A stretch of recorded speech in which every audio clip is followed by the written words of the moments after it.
actually meant to poop. No, I didn't mean to poop. One sec. It just happens sometimes. I didn't mean to do it. So what did you do? Well, I hit refresh. Don't you? When you hit the poop by accident, don't you hit refresh? I do. So, all right. Well, we're still here, so that worked. But that's not going to be good if I don't close it. If I right click, close window. Ooh, it worked. Am I still here? Yeah. Okay, let's see what I can do for you guys. Do. Hey, Henry. Hey, Stephanie. What's up? Hey, Erica. Hey, JaneGem. Hey, Jalen. Hey, guys. And hey, Suzuki. Check this out. Check it out. Sort of check it out. So here on the sun, what the hell am I doing? Here on the TheSunnySide.net, right? Our website right here. I put the first. Hey, Lord Mulligan, what's up, Play? I hope you're having a super amazing day. Hey, guys, okay, so there's a little list. I put a list in the description box. So JaneGem's on the list, and Eleni's on the list. Okay, so here we go. So on the website, so first, I put on the website some fun stuff. Like you guys know, the horoscopes go here. They're always there. This is where you go. The website, if you want to get your birth chart done. This widget here used to be on the blog, the app we used to have. But I put it here on the website, and this is another neat one you can do to get your birth chart in a little report. And I put some stuff. I was streaming the basketball game today. I was watching the basketball game, and hey, just what to say. Let's go Raptors, right? Six. Let's go 6. Yeah. Okay, calm down, Sonny. Okay, and then the horoscopes. But that's not the point. You guys all know my website. And so, but if you go down here somewhere, I just put in, Astrology and Tarot books. Right here on Astrology and Tarot books, I just added 2 books for you guys. And so, and they're right here. And you should be able to download the books. I have no idea if you can download them or not, but you should be able to download them, or you can read them right here. And I put up 2 interesting ones. One is Practical Vedic Astrology. This has the stuff I gave out to some of the guys in the class because it has, because, you know, I wonder if I can make this any bigger. Oh, maybe not. Because, anyways, whatever. So that's a pretty good one. It breaks down the signs and pretty good for you guys. It's kind of fun. And it also has some medical stuff in it, as well as this book right here. And this one has a bunch of medical stuff in it as well. So if you guys were looking, you know, for medical astrology without, you know, anyways, these are the 2 books I put for you guys to look at right now. Check them out. Let me know what you think. And good luck on your journey. So it's on the website. Here's the link. I'll put it in the description box for you. I'll put the link in the thing for you guys right now. 1 sec. What's wrong with my head, man? Okay, what's wrong with my camera? So it's right here. Hey, Divina, what's up? Hey, Rock, what's up? Hope everybody's having a super amazing day. Did I put that in there? So that's the deal, guys. I popped these 2 books there for you. They're, oh, you felt a positive shift today. Oh, that's wonderful. Actually, I did as well. I don't know what the deal is. Hey, Wing1, what's up? I hope you're having an amazing day. Hey, Wing1, the Raptors. Let's go, Raptors. Let's go, Raptors. Oh, my God. I know, it gets annoying, right? Let's go, I'm sorry. I'll use the other one. I'll use the other one. 6. Let's go, Raptors. 6. Sorry. Hey, I don't bug you when you guys cheer for your stupid sports teams. What is that game you play with the foot and the ball? Soccer? What the fuck? All right, hold on. Thank God. Hey, Divider, what's up? Oh, no. Did I intentionally call Virgo Virog? No, not at all. I would never do that. No, I think Google is just fed up. I think Google is just fed up by being corrected all the time by Virgos. So Google did it on purpose. Don't ask me why I use Google Translate to translate it into my horoscope into an English accent, but I needed I needed Google. What? What? What? Yes, so many people are so freaking ACOD. Pull me down in the bucket. Holy fuck! I had to translate my fucking horoscopes from English to fucking English. Holy fuck! All right, God. Actually, I translated it from Canadian English to American English, and then to British. I hope you guys understand. Blazers. Oh, that better be a pothead thing. Suzuki says, "Go Blazers." I think she's driving past the corner. Sorry. All right, everybody calm down. Or she's hanging out with the music students. All right, everybody calm down. Hey, well, you know what, Logan? It was I felt that today. Like it's Saturday first. And so I went for a little walk today and I saw in Chicago, downtown Chicago, on the weekends, when on nice days, everybody brings out the crazy bikes, like, and not bicycles. They bring out like crazy motorcycles and tripods. Wait, motor trikes. The hell is a tripod? That's a guy with 3 feet, right? Okay, wait. That's like you walking your 3-legged horse. That's fucking weird. Okay, so, but like, I welcome it. I just saying it's weird. But anyways, so in Chicago it goes crazy. Like it's really weird. It's like, I guess, like, when you're at a beach and there's like a strip and everybody burns down the strip in like their really expensive car or like their cool motorcycle or something, or they're like, woo, their wheelie bike. And so that's, believe it or not, that's what Chicago's like on the weekends downtown in the summer. And today it began. Holy fuck, I'm long-winded. Holy smokes. Oh my God. Oh my goodness. Oh, I think, you know what, JaneGem? I think, and hey, Sister Heather, what's up? I think from what I've seen, I think the Celtics could win it all. I mean, if the Raptors don't get a little help from the Six. Whoop, whoop. It's,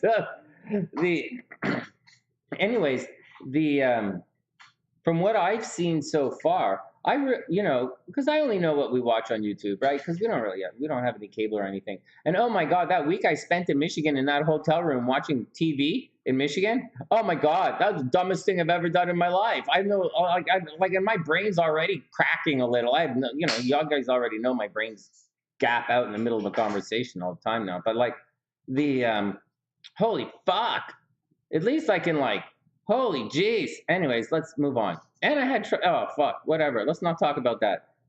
Oh, it's just, anyways, let's move on. I'm in a pretty good mood. I think the, M. Smith, hey, Em, what's up? She says it's like Friday the 13th in Dover, Ontario. What? It is. Okay. All right.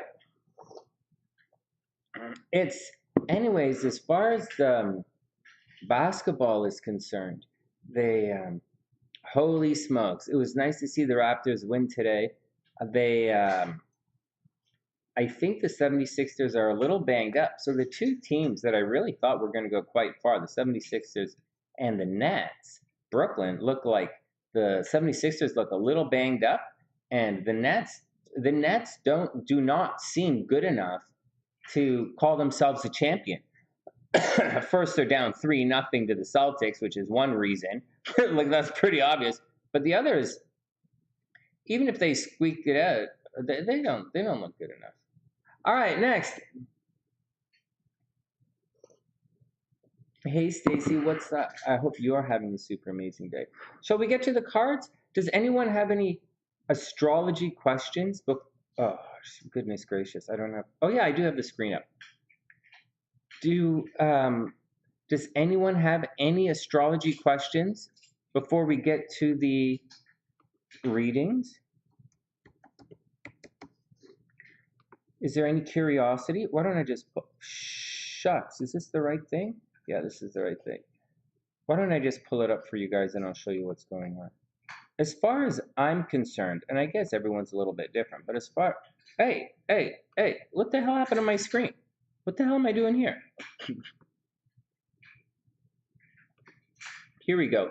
As far as I'm concerned, I think this is a pretty light weekend. I mean, we're almost out of it. There's a neat thing. It's interesting, you know, guys, without showing you guys the charts. I mean, the horoscopes are so fun to do right now. They're so fun to write, and they're so fun to pull out. I mean, they're fun to record the way we're doing it. But I don't get to really show you guys what's going on in this kind of thing here. But check this out. So this is the energy that's going to happen for the next couple of days. So this is tomorrow, right? All right, well, this is tomorrow. Let's not do tomorrow. Let's do Monday, and I'll show you guys what's happening here. So we're approaching, okay, guys, we're approaching the eclipse, but not quite yet. Like we have to get there. Like we have a week before we get there. So this is the 25th. Okay, so this is the 25th. So this is Monday. And Monday, I guess I'll show you guys a little bit of all of this stuff. So on Monday, you okay, doggy? You okay, Spot? Oh, don't be scratching me up like that. Hold on, Spot. So on Monday, this is what it's going to happen. Stuff's going to happen. So as we're transiting right now, the moon is kind of right over here, right? We should be, I'm not sure exactly what the time is, and I don't want to change the screen to check, but we're going to see the moon pop over, and we should be cruising through Aquarius right now. And you'll see, when I wrote the horoscopes for the weekend, I was talking about how the moon in Aquarius is a freewheeling and easy breezy and, you know, kind of loving, sparkly, kind of, you know, at the same time, a little bit arrogant and a little bit loose in the zipper. Let's all have some fun, you know, break rules kind of sign. And that's what the moon was doing. And it's pretty good. It was, for the most part, it was a pretty social day today. I saw a lot of people. Everybody seemed happy. I didn't see anybody get, you know, it seemed pretty good. I saw a bunch of fire trucks. I hear those nonstop, but whatever. Anyways, you'll see that as we move forward, the moon is going to cross Saturn right here. So that's going to kind of uptight the moon a little bit, right? Like the moon is wants to do its thing and it's your emotions. And anyway, Saturn's going to make it uptight. But that's not the only thing that's going to happen. Right now, we are very much in this decision mode astrologically, without any kind of joke or anything. This is a major square happening between Saturn and the nodes. Now, it's not that this doesn't happen that often. Like the way the cycle works, I think it gets to here because they move towards each other. I think it gets there every 3-4 years. So it's not the craziest thing in the world, except that it does mean decision time. And it is painful and it's quite powerful. But you'll find that we'll be out of it shortly. In a couple of days, we're going to be out of this. And then Saturn is going to move on. And then the nodes are going to move on. And then we're going to come back a little bit in June. But we'll talk about that when we get to June. Now, the reason this is extra important is the moon is getting involved with this. So this is it. So this is it. For whatever's going on with anybody and anything, this is the weekend of change. And it's going to happen whether you want it or not, or whether you realize it or not. Things will be taken away, decisions will have to be made, and that's just what's going to happen. The next couple of days, you're going to put your heart into this decision. And so it's up to you to either move forward or don't move forward, right? That's the square aspect of everything. It doesn't have to be difficult, is it? Yeah, whatever, man, but like whatever. So you just do it. And So you just got to do it. You just got to suck it up. So whatever's going on, you just have to suck it up and do it. And that's a giant pain in the wazoo, but that's the action. So right now, so watch this. So watch. So Saturn is highlighting all of this right now. Saturn is squaring all of this. It really is difficult. Like, look at this. Mercury is here right now. Mercury is checking in with the nodes. So everyone is thinking about their future. Everybody's moving forward.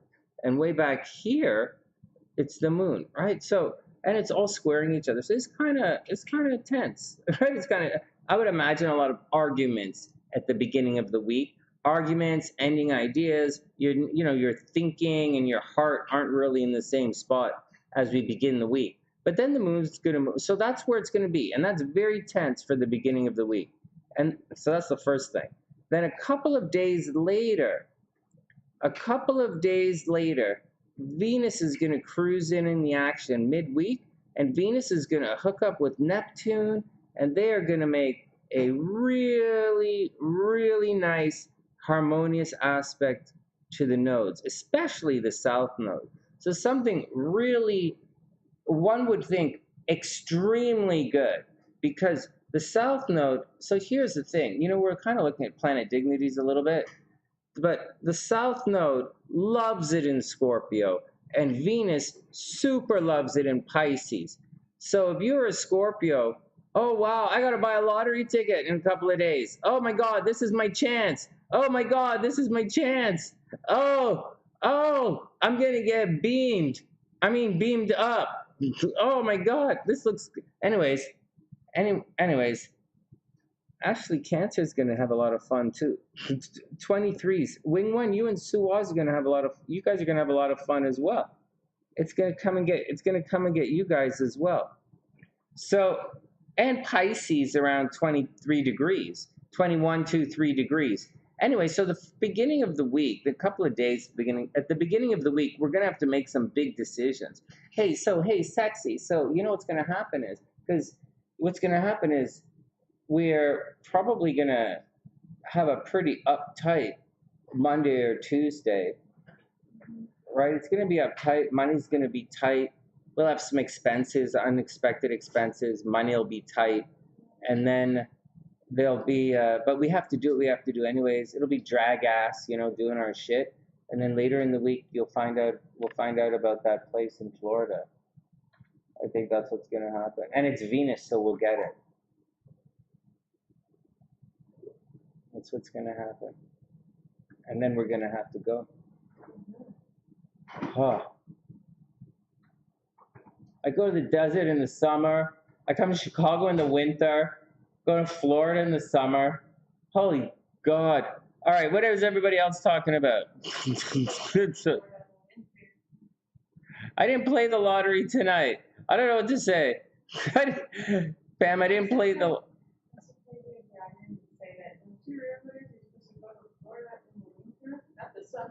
Oh yeah, my dad would totally say that. What the hell is wrong with that? He would say, look at me, what the hell is wrong with you?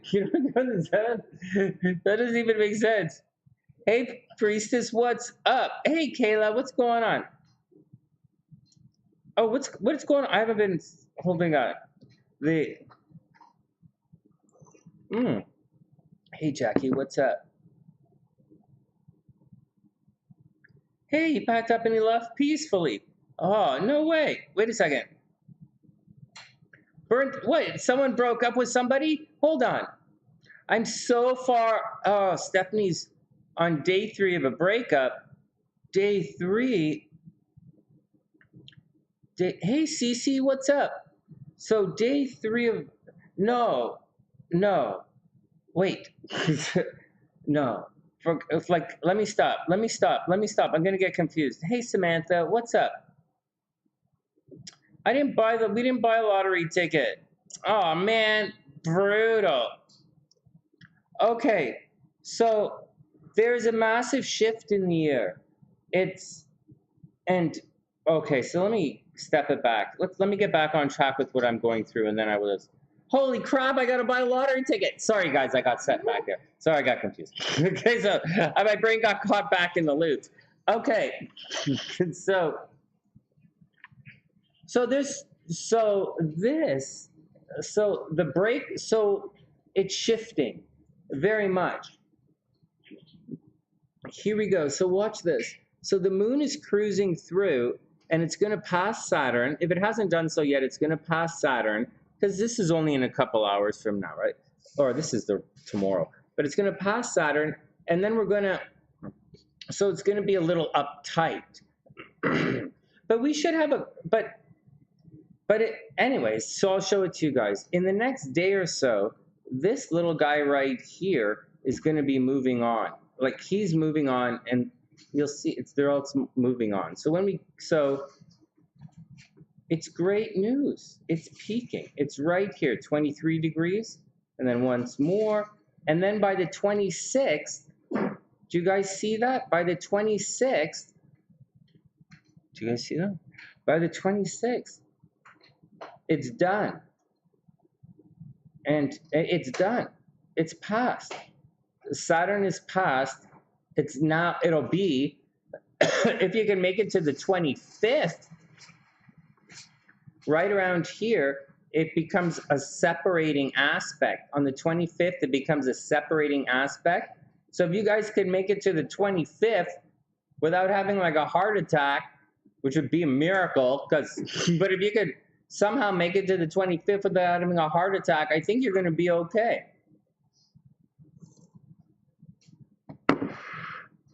Or maybe because it's in Scorpio, if you could make it to the 25th without somehow growing a bump on one of your nuggets, I think it'll be okay. But that, and then that's it, guys. Let's go back to the picture for a second. You see the nodes, and then you see this is it. That right there is the square, and when it's done, that's it. There's nothing cruising in to square it right away.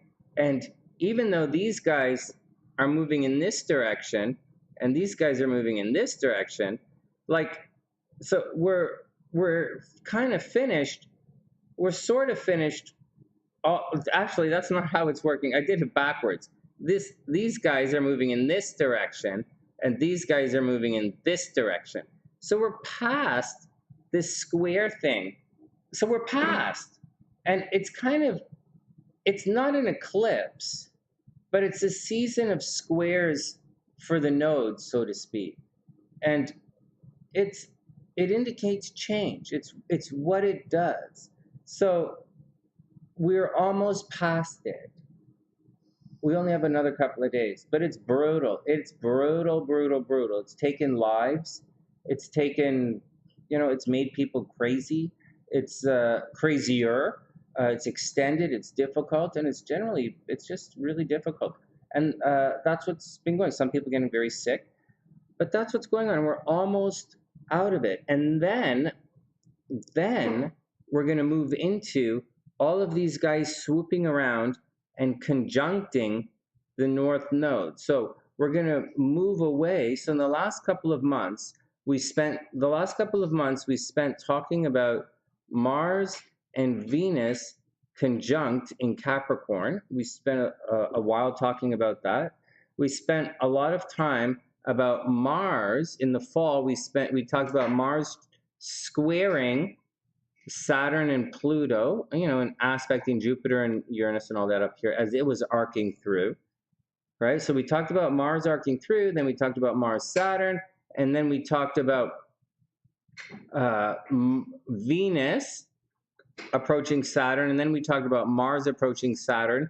We talked about Putin, we talked about Ukraine, and now we're in the last couple of days of this energy, right, of these transits. We're in the last couple of days. Again, if you haven't had a heart attack yet, congratulations, talk to me next week.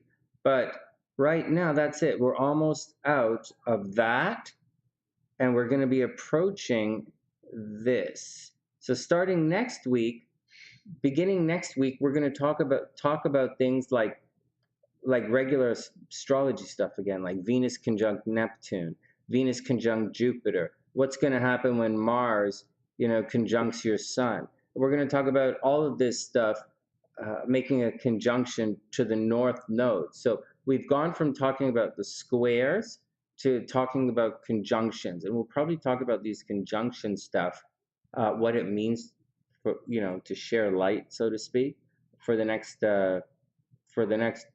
till about June. And then in June, Saturn goes retrograde, so we'll be talking about things stretching out again. All right, I hope that helps. Jackie's heading out. All right, sweet dreams, Jackie. I hope you have an amazing evening.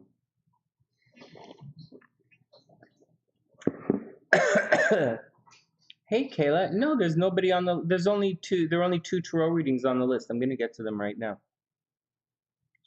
As far as I know, there are only two tarot readings on the list. And what happened? Tia, and your husband's friend had a heart attack and died 2 days ago. That's horrible. That's horrible. I don't mean to be flippant about it. I think I'm the one who's gonna be a little, you know. Oh my goodness, wing one. Bumpy nuggets are not good. Yeah, everyone calm down until the 25th. Yeah. So I know this sounds like a joke, but so if you're at the heart attack age, then like calm down, right? Like calm down, or whatever you have to do. Chew gum. I don't know. I think you're supposed to laugh. I've been writing jokes. I think about my life. I laugh. Oh fuck! I could have been like a good scarecrow. I could have worked for like Wonder Bread. Oh, I could have been a scarecrow at for the army, like at Area 51 or something. That would have been a cool job for a scarecrow. Oh yeah. They could put me in the middle of nowhere. I could just sit there. I could just drink beer all day. Oh, that would be a fat scarecrow. That wouldn't count. All right, wait, hold on. I was gonna ask you guys a question, but I think I got confused here. All right.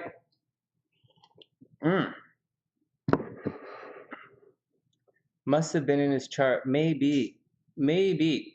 I'm gonna make it. Oh, you got it, Kayla. Hey, Kayla, can you type in your birth information, please? I'm gonna pop you up right here. Oh, wait. Oh, I have to do one thing. While we're talking, a contender, there's no way I could have been a contender. My arms are too short. Yeah, my arms are too short. And my ego is too fragile. One hit in the ego and I would have been knocked out. Yeah, there's no way, Wing One. My ego's too. I have a glass ego. Believe it or not, I have a glass ego. Oh, God. Hold on. Hey, Kayla, can you type in your birth information, please? I might have it right here, but I don't want to. Let's get to the readings. Oh, wait. Oh my God. My wife has the nicest buns. I got to show you. Wait. Well, there's this. You see? Oh, let's go back to this. So the square. Hold on a second. Hold on. I know. Yeah, raging bull. Hey, sexy. Can I have one of those buns, please? Did you put them away? Oh my God, I was gonna have one. That's why I'm drinking coffee. I know, but I was gonna eat to tease these guys because they don't get to see your buns very often. Yeah. Come on, hook me up. I'll go get it myself. What? Come on. Oh God. All right. Yeah.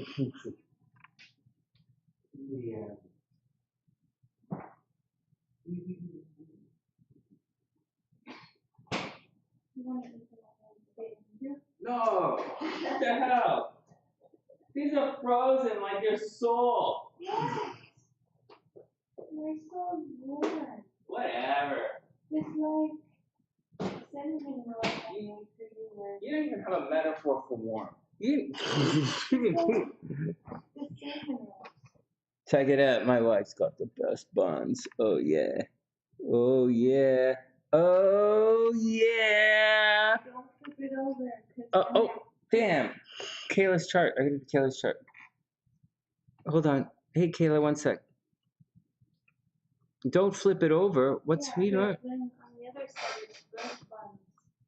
Burnt buns? Yeah. You burnt the buns? You burnt your rules? These rolls cannot be burned. Thanks, Kayla. Ooh. Hell Beast, it's not about the size of the bakery, man. It's not about, seriously, it's not about the size of the bakery. Okay, everybody hold on. Everybody hold on. Hold on. The hell, thanks, Kayla. I put it in the description box. Here we go. Hey, Roma, what's up? Hope you're having a super, super, super amazing day. Check it out. All right. Don't anybody get eye boners here. I don't want any of you guys getting, I don't want any of you guys, I know you guys are sitting at home all single, drinking your red wine and your Moscata, and you're like, yeah, the Moscata. And you're sitting in the bath and you're like, hey, I wonder what Sunny's doing tonight at midnight on Saturday night. And yeah. So check it out. SLC's. This is one of SLC's buns. I think it's a little burnt on the bottom, but she's a little hot and tamale. All right. Oh. Ooh, spicy. Ooh. Yo, it looks sweet, but it's actually kicks a punch. I mean, packs a kick. Kicks a balls. Oh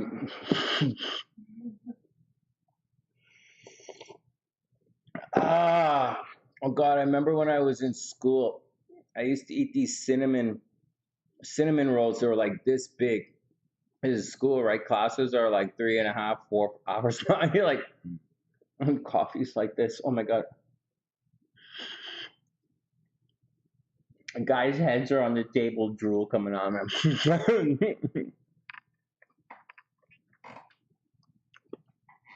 The media is not reporting. Wait, hold on. Question. It's cinnamon love. It is. Kicks the what?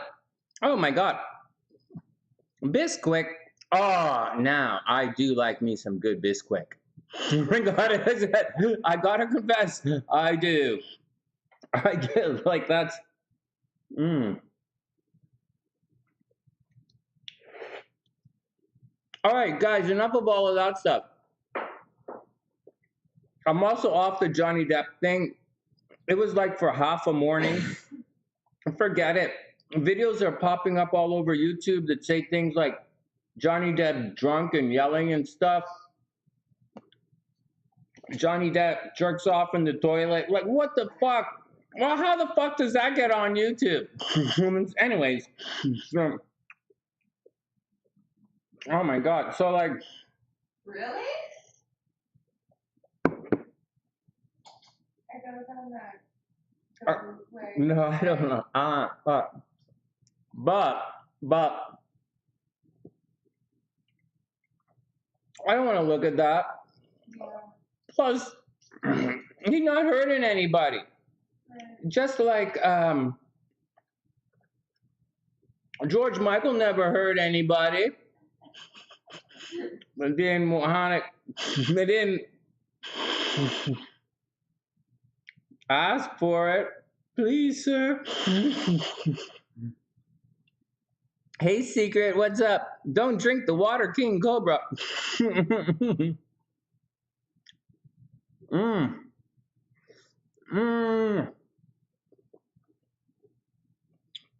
So I stopped watching it. I don't want to hear about it. Rich celebrities suing rich celebrities. Yeah. Can't relate. Yeah, SLC's right. I can't relate. What are you talking about? Johnny Depp plays in a band. Don't you play in a band? Oh yeah, we're like brothers. He does it for fun. Yeah, he does it for fun.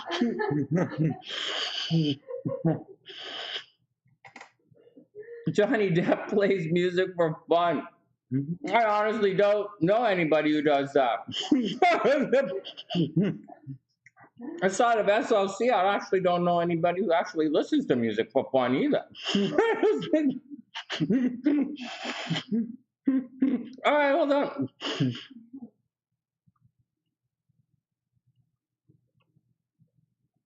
Is that anonymous? Oh, who's anonymous? Thanks, anonymous. That's really sweet. Well, it is all drama. The other thing is, oh yeah. Anyways, I didn't want to really, at the same time, you shouldn't really turn a blind eye just because you think somebody's a good guy, right? I shouldn't do that. But at the same time, it doesn't seem to advance any cause, is what I'm saying. It's turned into dirt.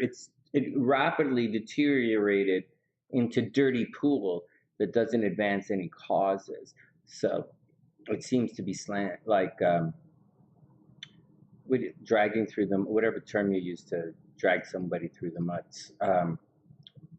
Smear campaign. Low vibration. Are you talking about my chair? All right.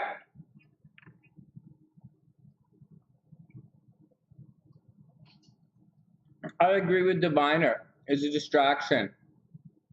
Well, like from what? Anyways, the thing is, we say, so you say, is a distraction. I agree with you. And I say, from what? We normal people having a normal conversation. Just a bunch of psychics standing hanging out on Saturday night. We just normal people having a normal conversation. But I don't think that would go through her head. That's the thing. So when you said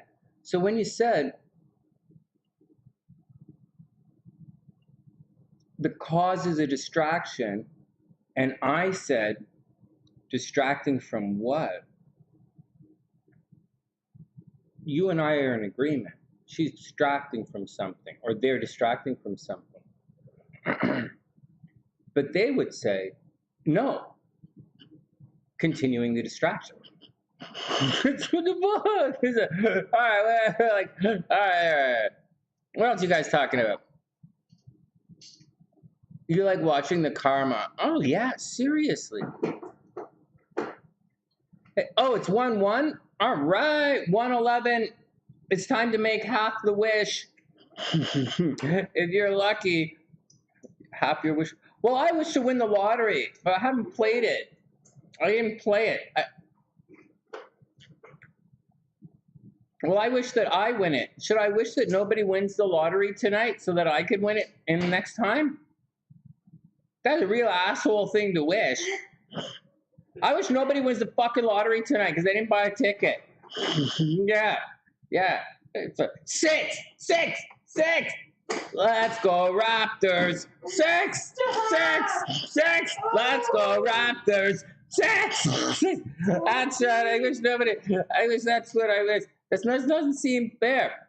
Hold the world.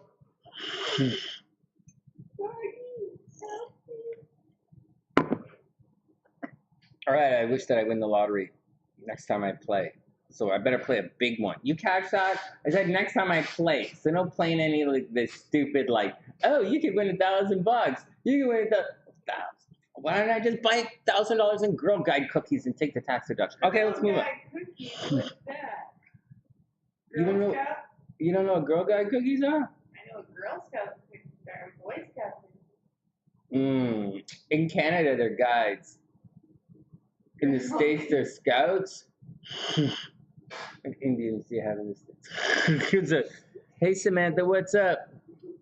Your numbers are 666. Nice. Yeah. Oh, TN's gone. We just sit there and cheer on the 6. All right, let's get to the cards.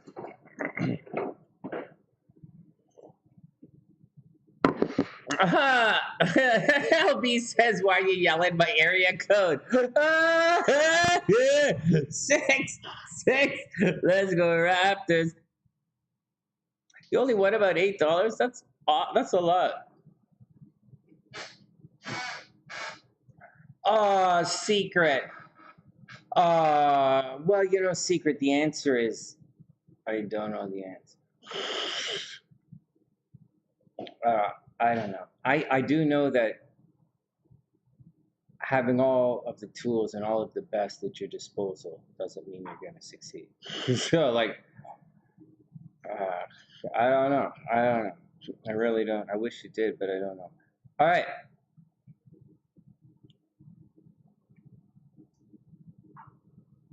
Oh, you got it, Dr. P. Oh, that's what I was going to say. Let's get to the readings. Hey, so guys, I'm just going to tell everybody and then we'll get down to it. The general reading for everybody first. Guys, let me just take a second and put in Kayla's stuff. Guys, one sec. I think, okay. Kayla, July, July 9th, 1990. Oops. What the hell? Hold on.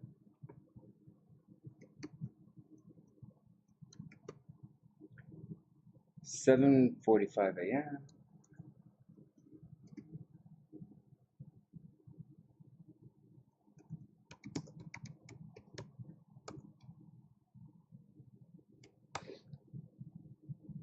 July 9th, 1990, Lake Forest, Illinois. All right, Kyla's up. Oh, shit. Hold on. Everybody, hold on. I've been doing... Hold on. You guys can't see this. My thing is all... Fuck. It's all... My software is not... It's not set up for...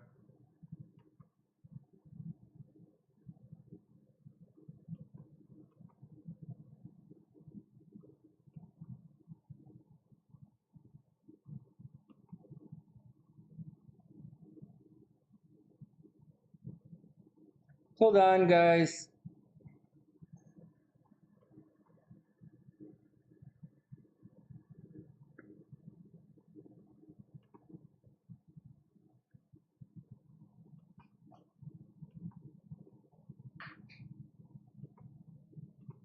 All right, let's do it. All right, let's do it. Everyone is up in 1 sec. Guys, before we begin, we're not doing a charity campaign or anything, but before we begin, I just want to remind everybody that I put up on the website, I put a couple of books to help some guys here. So if you're studying astrology, you might want to look at these 2 books. So obviously this is TheSunnySide.net, right? This is the website. And if you go to Astrology and Tarot books right here, I uploaded these 2 books, and they're pretty neat. They're one, like, I don't know how to make this bigger. Would we go like plus? Like, anyways, when you look at this particular one, nope.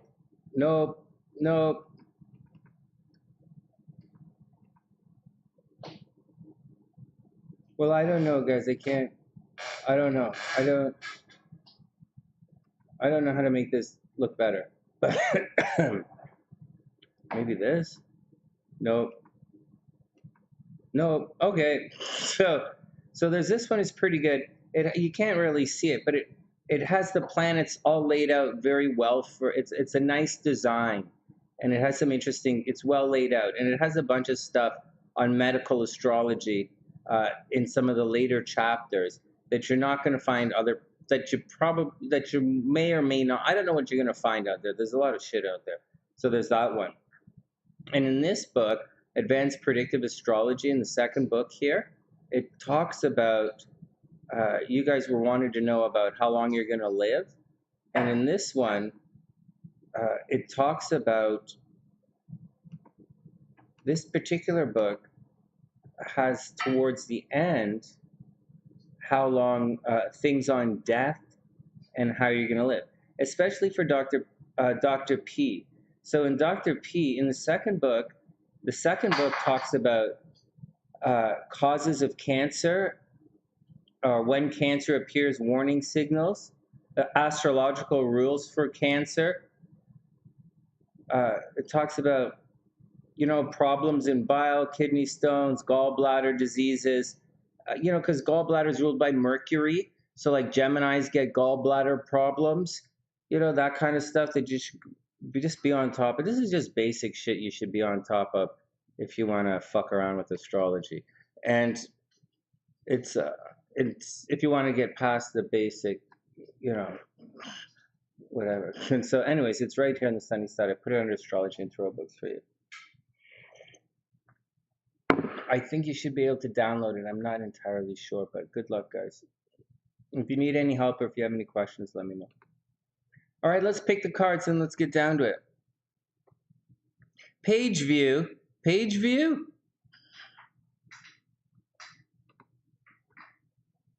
I keep pushing it, though. When I push it, see, that's...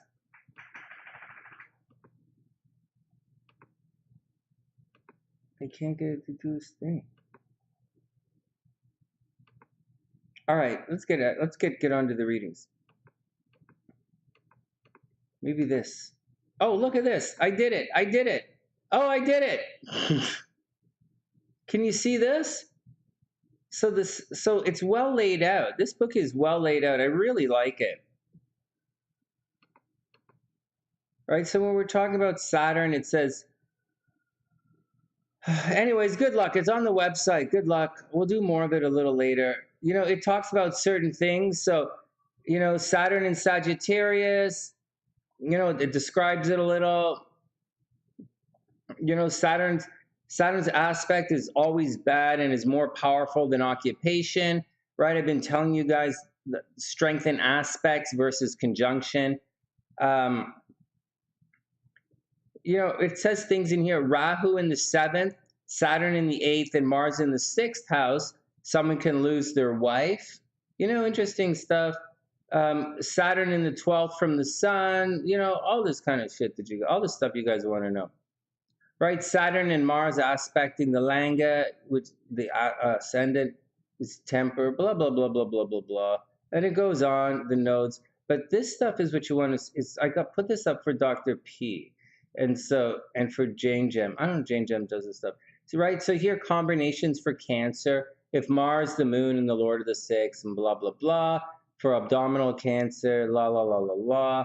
And whatever the hell. So good luck, guys. I wish you the best. Professions. You see when Naya comes in all the time, Nia's always talking about she's in her profession. Oh, wait, this is not profession. She's probably projection. Sorry, I'm being stupid. I'm being dumb. That's not what this means. This profession means your job.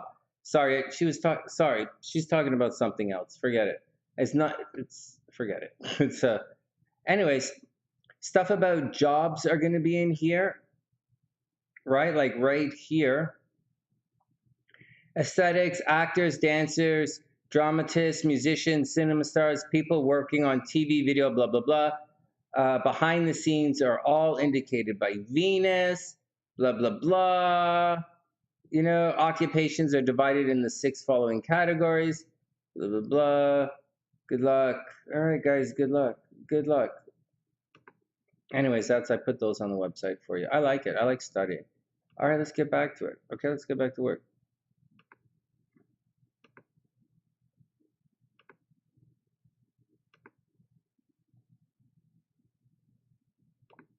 All right, pick the cards, guys. Let's do it.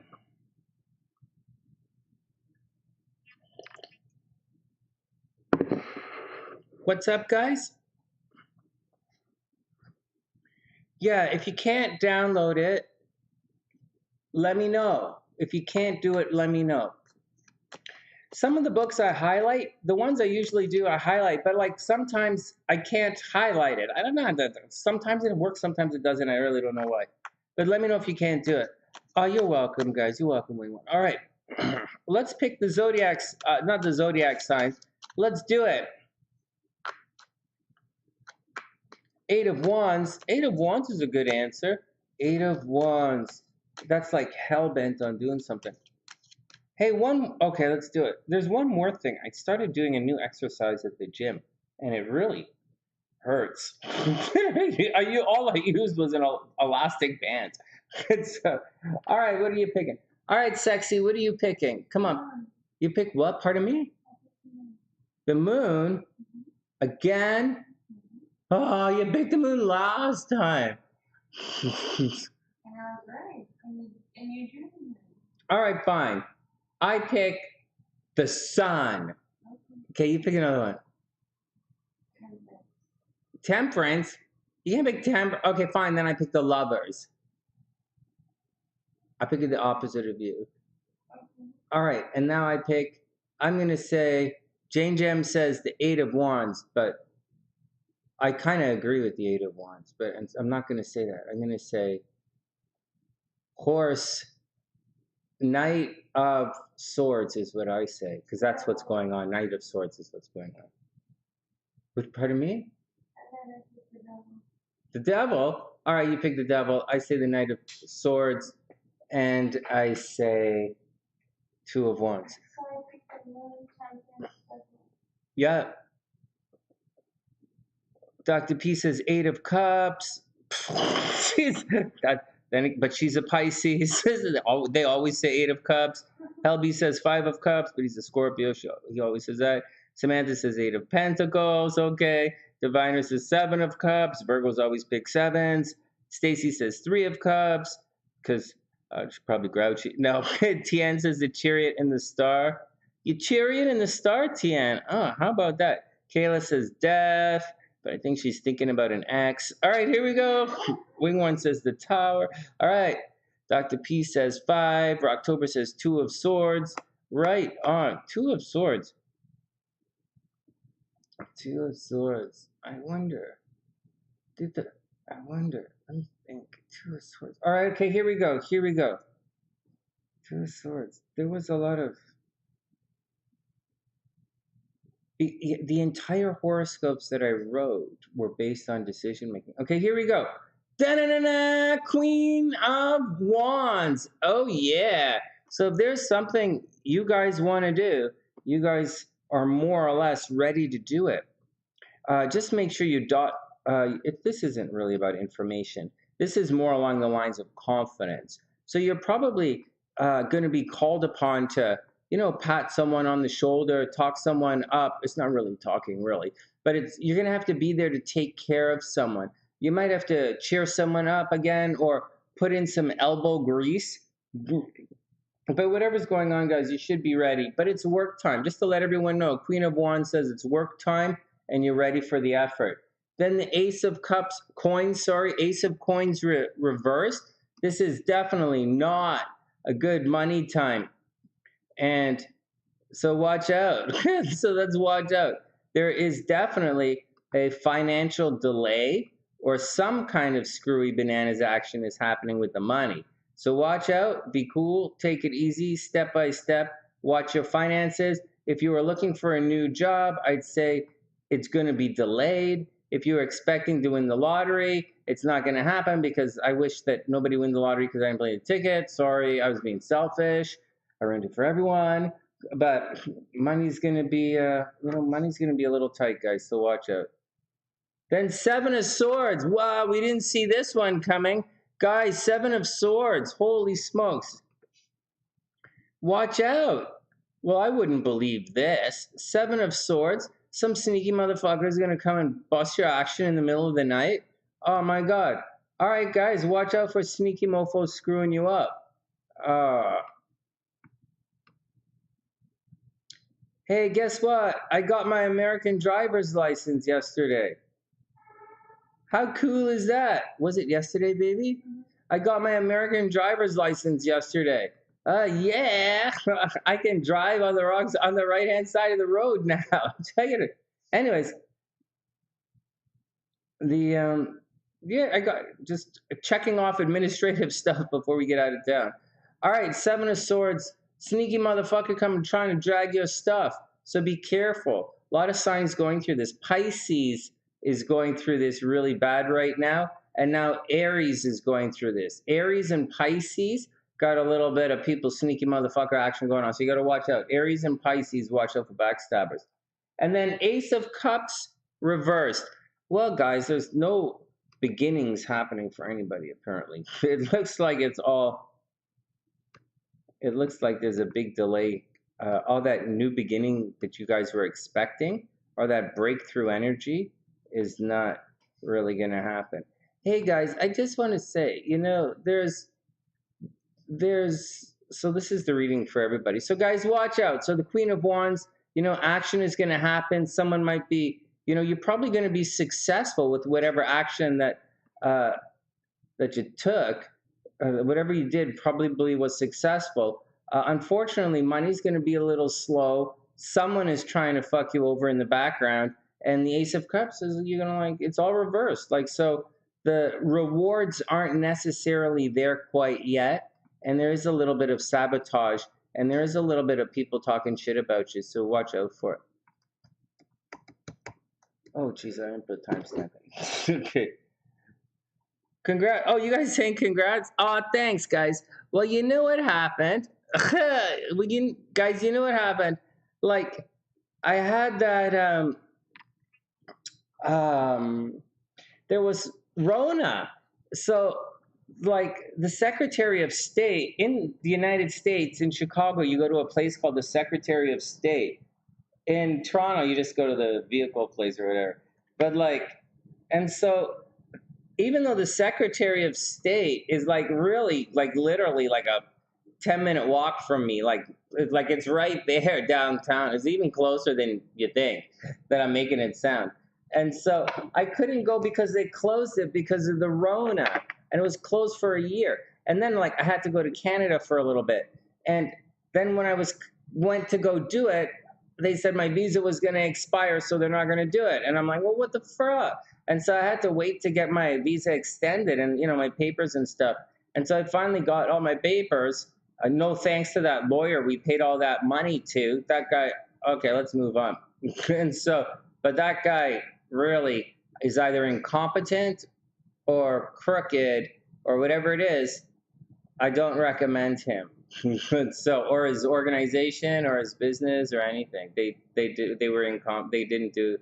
were not successful.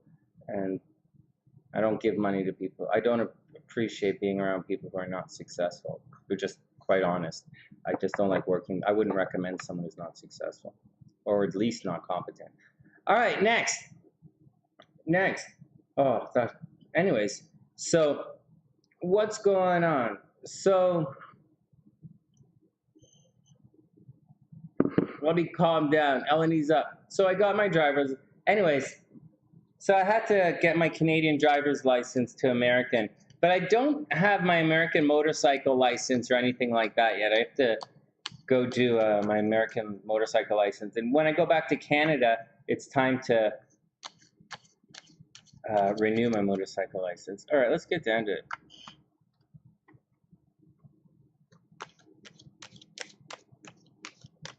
All right, let's get out of here. All right, next.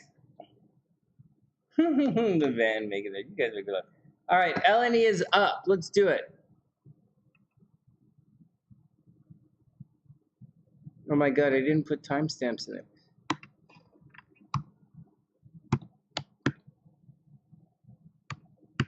All right, Eleni, let's see what's going on. Hey, Jazz, what's up? I hope you're having a super, super amazing day. I hope everything is cool. Oh, really?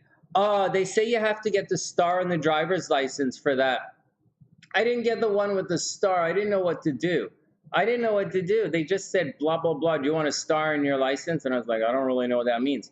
And so it's so that you can fly without your passport. Well, there's no planet in this universe I'm getting on a plane without my passport. So, so like, yeah, we're not going anywhere. I'm not going anywhere without my passport. All right, next. Okay, next. Hey, Jazz, hope everything is super cool. Okay, here we go. Eleni is up. Eleni, and then JaneGem, and then I think Kayla's after that. No, wait. No, I messed it up. But here we go. First up, Eleni. Eleni, oh shit in hell. 5 of coins, Eleni, reverse. This is not good. Actually, I'm going to read some of these. Like, I really like what Diviner was talking about. Diviner, I really thought about that with the, let me just pull up Eleni's card here.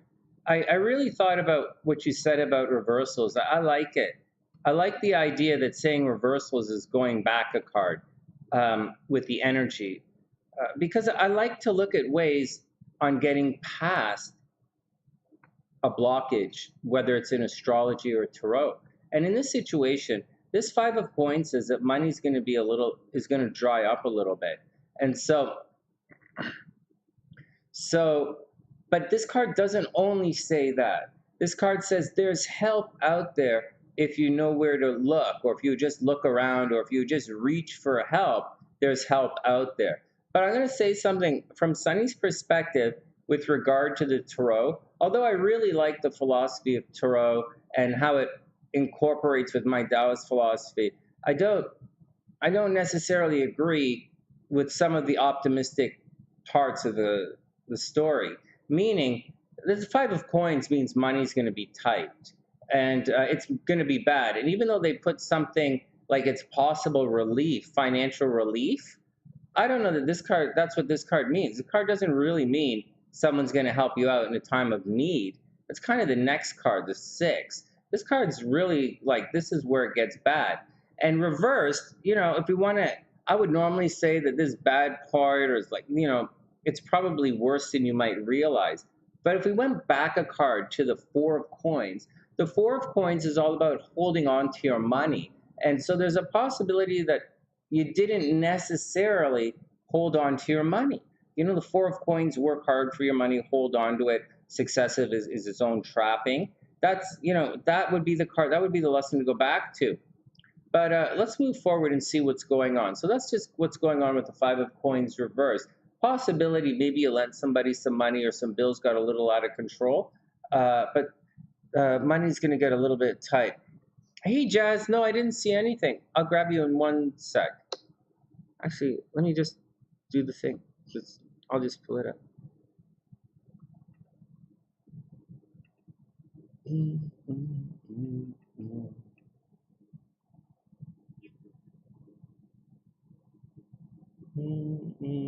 Oh, hey, Roma's there.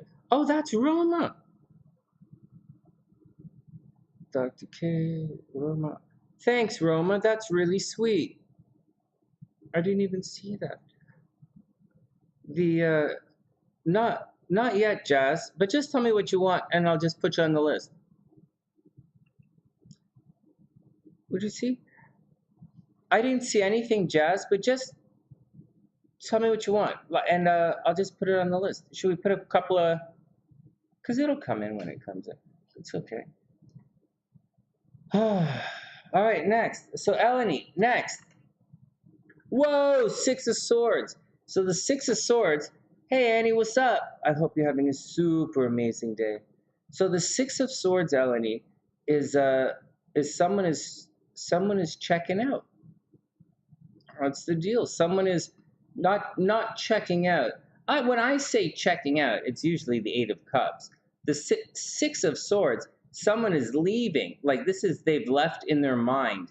The 8 of Cups is they've left emotionally, and they're kind of like, you know, looking for someone else. This card is like, this one is in their head. They're planning to leave. Eleni, someone's planning to leave. Eleni, money is tight right now, and 6 of Swords look like someone's planning to leave. So watch out. And they're probably not going to tell you. You got to just let me write it down right here.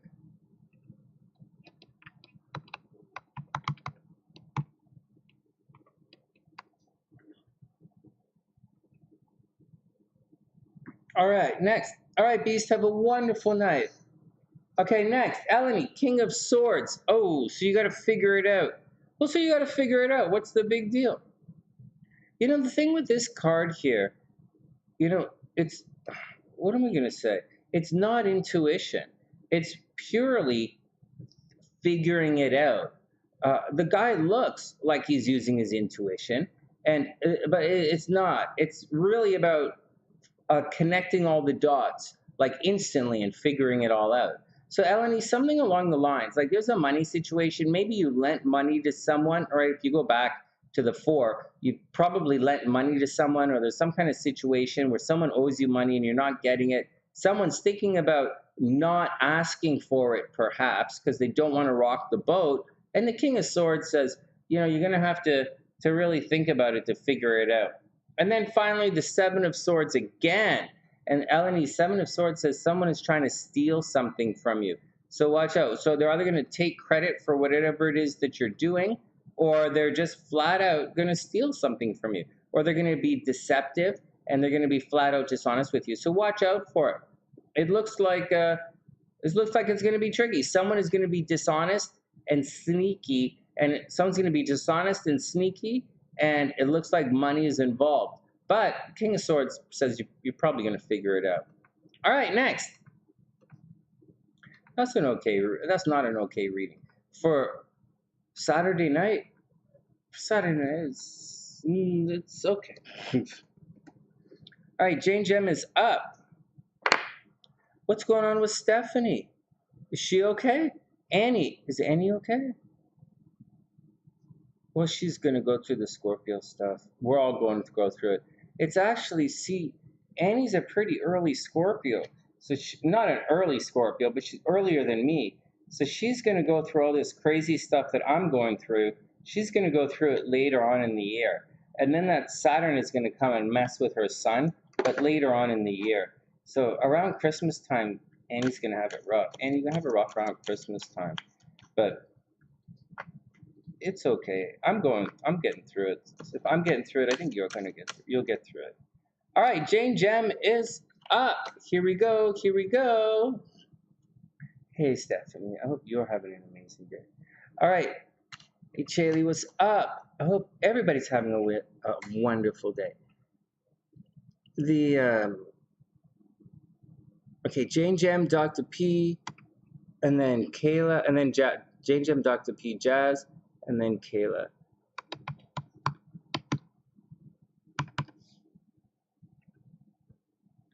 She's had a bad year? Holy goodness, has she had a bad year? Yeah, because Annie H had a really bad year. But, you know,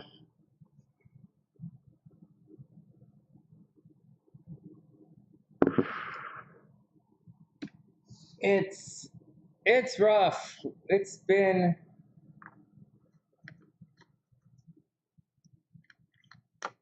I can't imagine what's happening with some people.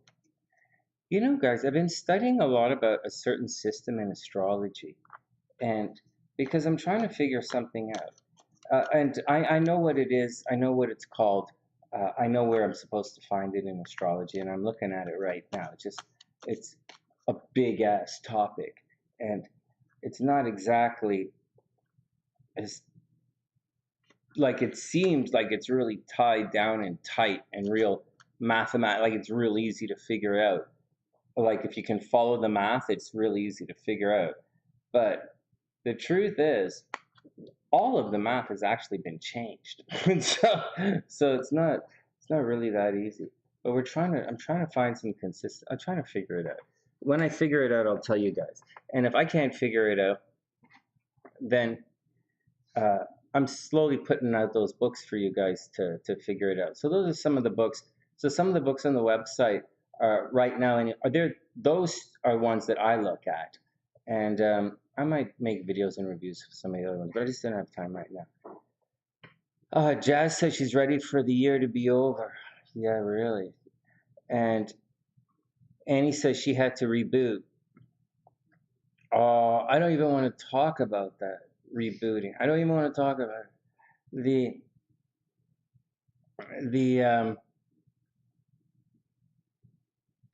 The South Node loves it in Scorpio Diviner. I don't want to talk about any of that because I'm kind of scared about what's going on. But I'll tell you, when I get things sorted out in my head, I'll figure it out. But things are definitely not sorted out in my head.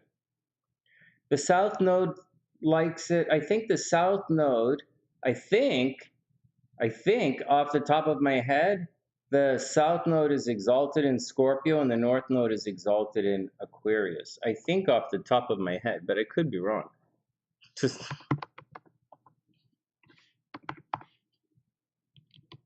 let's see. The south node. Oh shit! What do these guys know? They didn't even put it in. Like, next. One sec. I'll tell you. I'm just looking it up right here to double check, but I think that's the deal.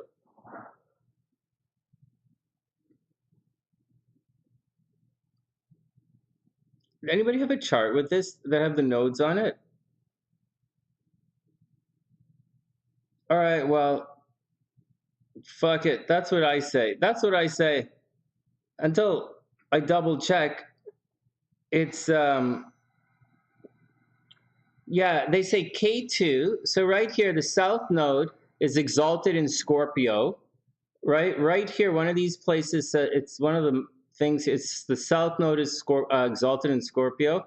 And this place says that the north node is exalted in Taurus, but I don't think that's not true. I think the north node is exalted in Aquarius. So you guys got to watch out. You guys got to watch out for some of the stuff that you see out there, even though some of it seems, you know, I have a feeling you have to watch out because logic doesn't always come into play with what we're going to be going through in astrology. It's a little bit more math and arc based for some of these questions. All right, let's move on. Oh, thanks, Annie. Okay. All right, next.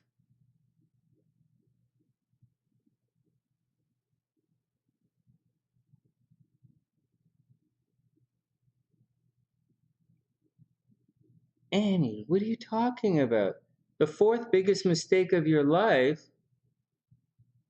You could, what? Were you did you start, were you gonna date somebody? Were you gonna no. Well, I hope, oh thanks, Annie. Well, I hope you're okay. I hope you're okay and I hope everything is cool. Hope you're okay.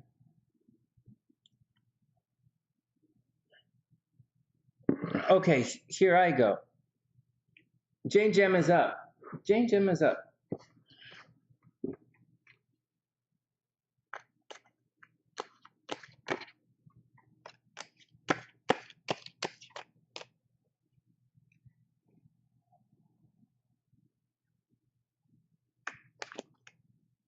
Here we go. Here we go, guys. JaneGem. Do do do do do do do. Hey, the lovers! Woo!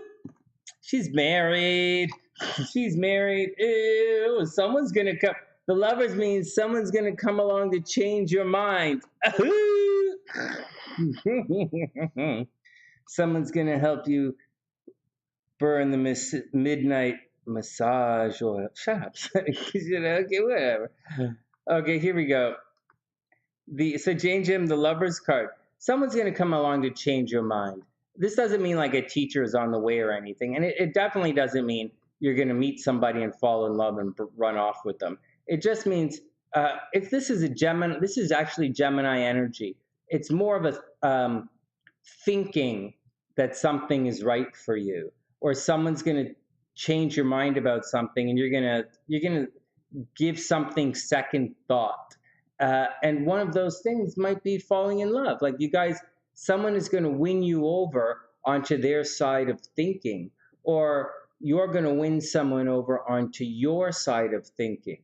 Imagine it as I'm describing it, kind of like third house energy in astrology. It's not really, right? But like I'm just kind of giving you a way to look at it a little bit.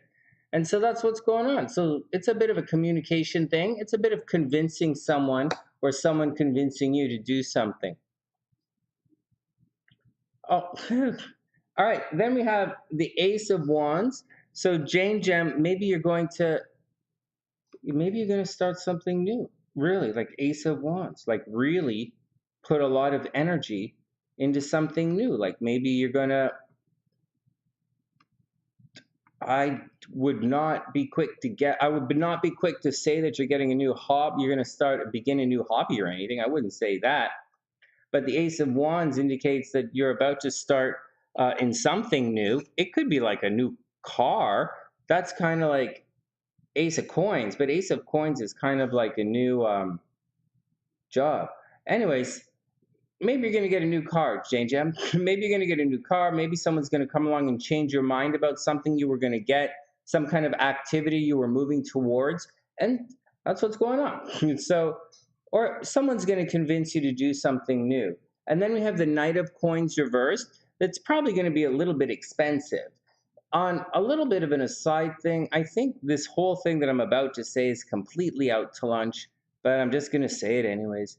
And the Knight of Coins is running around for money, and it's money arriving from a distance, running around for money, running around for comfort and security. It's kind of like going shopping all the time, but it's really more like money arriving from a distance. Money, comfort, like maybe you order a couch and it takes a while to arrive. But this card is reversed, so money might actually be a problem, or that money is not going to arrive, or there's some financial lessons still in play here. So it looks like someone is going to convince you to do something and start something that might be financially based, like you're going to start something that's supposed to bring some money in, or someone's convincing you to do something that might like paint the house to raise the property value, right? Like that kind of thing. And it might not, you might not raise their value right away. Oh, geez. And then JaneGem, what the frig? Nine of Swords reversed. This is the card of like premonitions, like bad ideas, bad dreams, premonitions. It's the card of nightmares.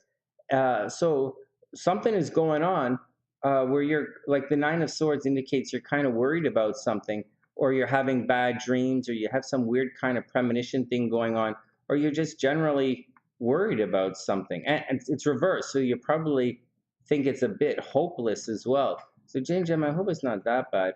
But this says it's financially based, and somehow I doubt that's a problem. Unless you decided to just break down and buy your husband like a Bugatti for his birthday. I don't see how you're going to have Knight of Coins reverse problems. But I do see it's possible to have Nine of Swords reverse problems. This is bad dreams, worried about something. This says worried about money, or worried about comfort, or worried about something at a distance, or someone at a distance is coming to visit, or something is not really happening yet. So just be careful with it all. Try not to stress it out. If we went back a card from the Nine of Swords to the Eight of Swords, it would indicate that there was something that you missed. You didn't, the Eight of Swords is there's some kind of danger around you that you're not seeing. And as a result, the Nine of Swords means you have these bad dreams and ideas and premonitions because there's danger around you that you didn't see. So just watch out for it. Just watch out for it. There's danger around that you don't see. All right, next. What happened? Wait. A brand new passion for a liver? What the frig? What's going on with you guys? I got to read the chat more. I got to get the... We'll cheer after the node return. We'll cheer after the next couple of days. We would. Yeah, we'll cheer after the next couple of days. Seriously, by the end of next week. If we can make it to next week, we're going to... Oh my God, that's Panda's card. Hey, Rocktober, this is Panda. Panda made these. They're beautiful. Panda's cards are beautiful. Right? We talked about it. You know, in the Lover's card, the faces have to face outward. That's the deal. She did it right. She did it right. Like she did it right. It's smart. I'm so proud of her. Right? In the Lovers, they have to face outward. All right, next. What are you guys going on with you guys? All right. Okay.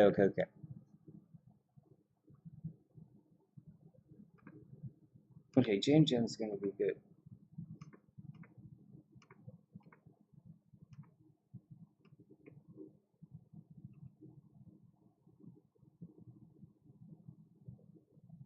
All right, Dr. P's in the house. Dr. P, Jazz, and then Kayla.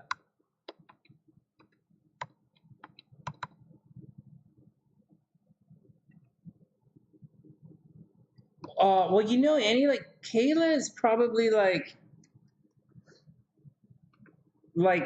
18 now. She's probably like 18, 19, and or she's probably like 18. You know, 5 plus 3 is 18. She's probably 18, 19, getting ready for university. You know, she had a really strict mom. She had a strict mom. She was growing into her, her expressions, and she wasn't sure if, maybe she liked boys or girls, and so, she was a Capricorn, so an artistic Capricorn. It's just interesting. Sunny side is interesting, but she's gone on to other things now. Anyways, it was drama. You remember back she had a little crush on D-Day, and D-Day and her had a crush on each other. It was cute. Okay, Dr. P is up. Dr. P, then I'm going to grab some water to drink. All right, so here we go. Dr. P. Oh, my nose. Itchy, itchy. Okay. Oh, my God. When you don't pick your nose on a regular... Okay, next. Da-na-na-na, the Emperor reversed. Hey, and Dr. P, let me know what's going on if you find anything in either of those two books that you think is what's happening to you. Because there's a couple of things. Dr. P, Dr. P, so what happens is in astrology, we spend a lot of time talking about transits and recurring transits, especially right here. We talk about transits and recurring transits. And it seems to me as if what you're going through is a recurring transit. Sincerely, I think what you're going through is what we would consider a recurring transit, but like heavy water is what I think. But something like what I think my dad is going through, I think that falls on the dasha system in astrology. I don't think that's a transit. I think that's a dasha thing. And that's what I think. I think what I'm going through right now is a transit. See, astrology is not that difficult. It's a little complicated, but it's not that difficult. You just have to figure out what you're looking at. And so, because Dr. P's arrives kind of clockwork, that sounds like a transit. And because my dad's a situation where he got sick and then he got better and then he got sick again and now he's still sick. That sounds like periods and then a retrograde and something. So different things to look at and then try and figure it out. Anyways, Dr. P, let's get back to your chart. But have a look and tell me if you see anything that's interesting in there in those two books before I give you a bunch of the Western medical astrology stuff, because the Western medical astrology stuff might be kind of bullshitty. So check that out. Let me know. And because all the stuff I'm supposed to be doing right now, it's like when I'm not running errands all day long. I'm supposed to be doing videos on how to tell your past life in astrology. Is what I'm supposed to be doing. It's that simple. Also, when you study this kind of stuff, you'll realize the past life. You will realize you can also read right into your next life. But one thing at a time. All right, back to it. Emperor.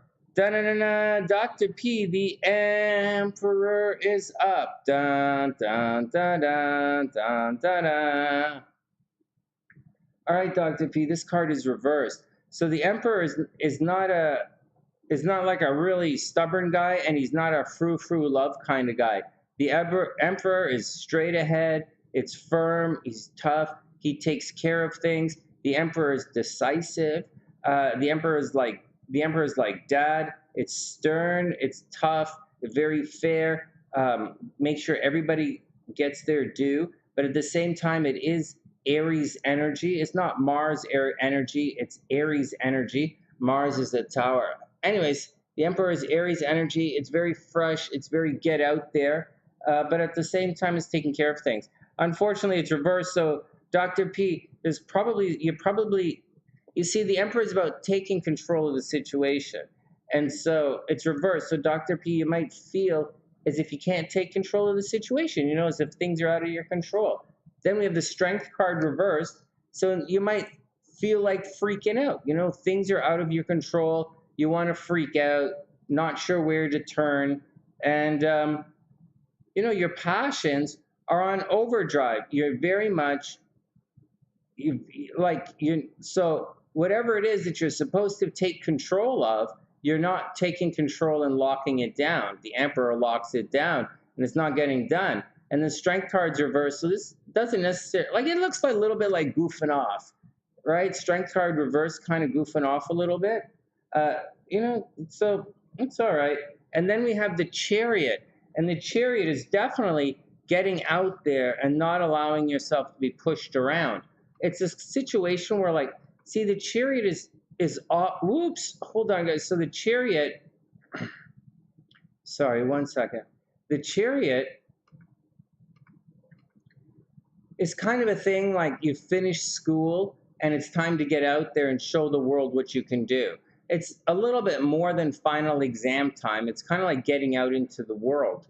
And it also means you have to stick up for yourself. So Dr. P, if anything is coming, if you're under attack in any way or someone is not listening to you, see over here it says they're not listening to you, right? The Emperor, you can't take control of the situation.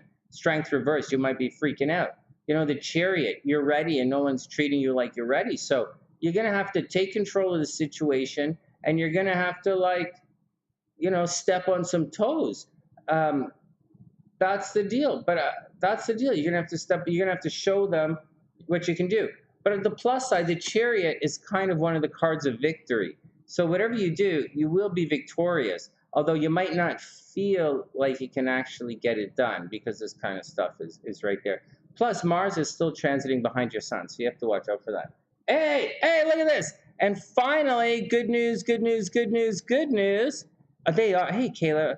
Kayla, you're going to be up shortly. Me too, Dr. P. I think you're going to figure it out as well. You're crushing those. Hey, and then finally, the Nine of Cups. So here we go, guys. When the Nine of Cups, sure, Stephanie, one sec. Stephanie, if I don't answer you, can you ask that question again a little later if I don't answer you? Okay. So, and finally, the Nine of Cups. The Nine of Cups indicates, so the Nine of Cups, you can make a wish. So Dr. P, this is the card of making a wish. It's for everybody. So when the Nine of Cups comes here up on the sunny side, we all get to make a wish. And my wish is to win the Powerball. Because what the fuck? I really do. And for my parents to be healthy. Because that's my first wish. I wish for my parents to be healthy. The second one is Powerball. There we go. There you go, Dr. P. The Nine of Cups is one of the best card in the deck. It's the card of partying and maybe excessive celebration, and definitely it means you get to make a wish. So, right on. We did it. We did it. All right, next.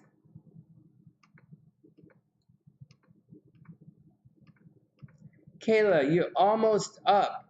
Jazz is up next. And then we're gonna read Kayla's cards. Oh yeah, definitely. So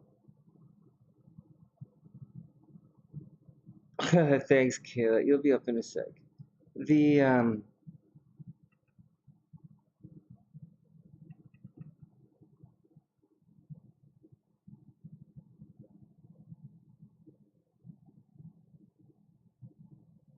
I wonder what. One sec.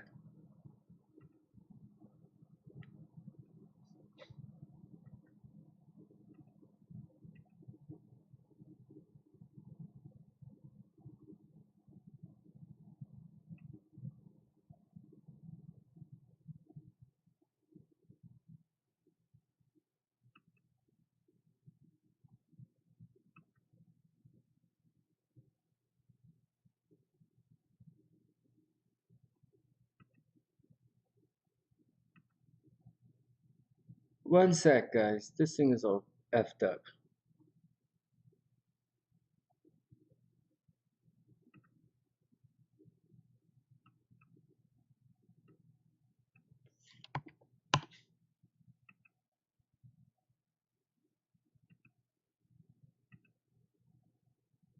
Hold on. Hold on.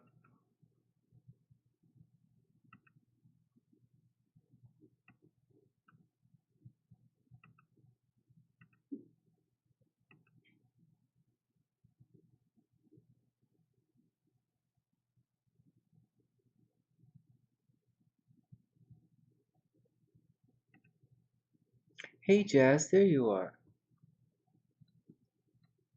So what's up? So what's up, Jazz? You're up.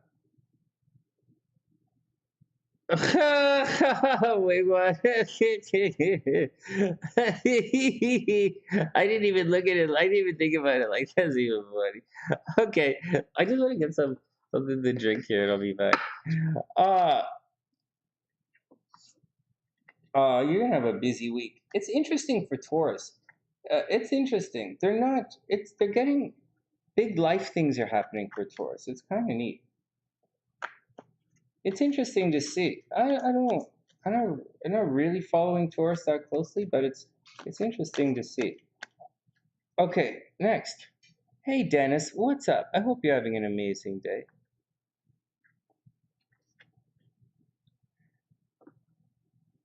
So what's up, Jazz? Who should we do a reading for? So who are the readings? Who are the readings for tonight? I didn't see them, Jazz. I didn't see them, but that's all right. They'll show up. They'll show up later. It's fine.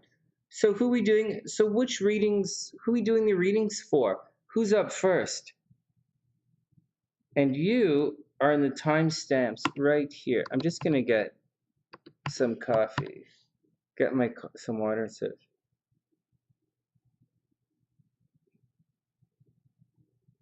Oh, what? The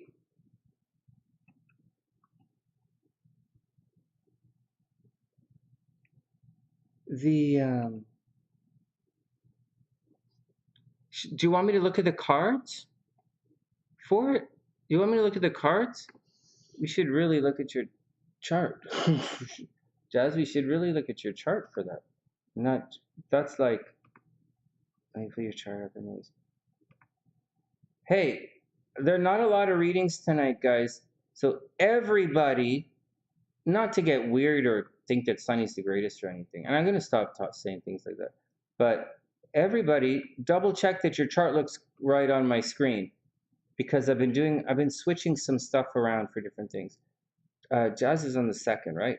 All right, we'll do that in a sec. Well, then Kayla, then we're going to do Kayla's, and we'll come around to you, do yours.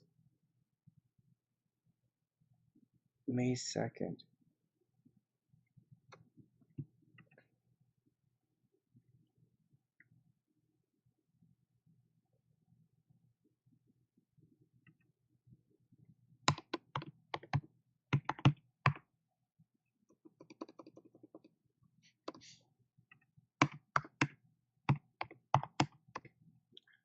All right.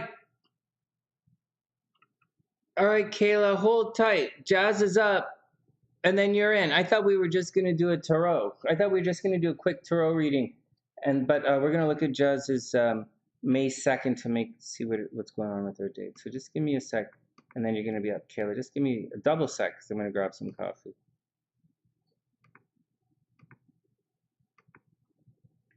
Is May going to be any good? Like, I think.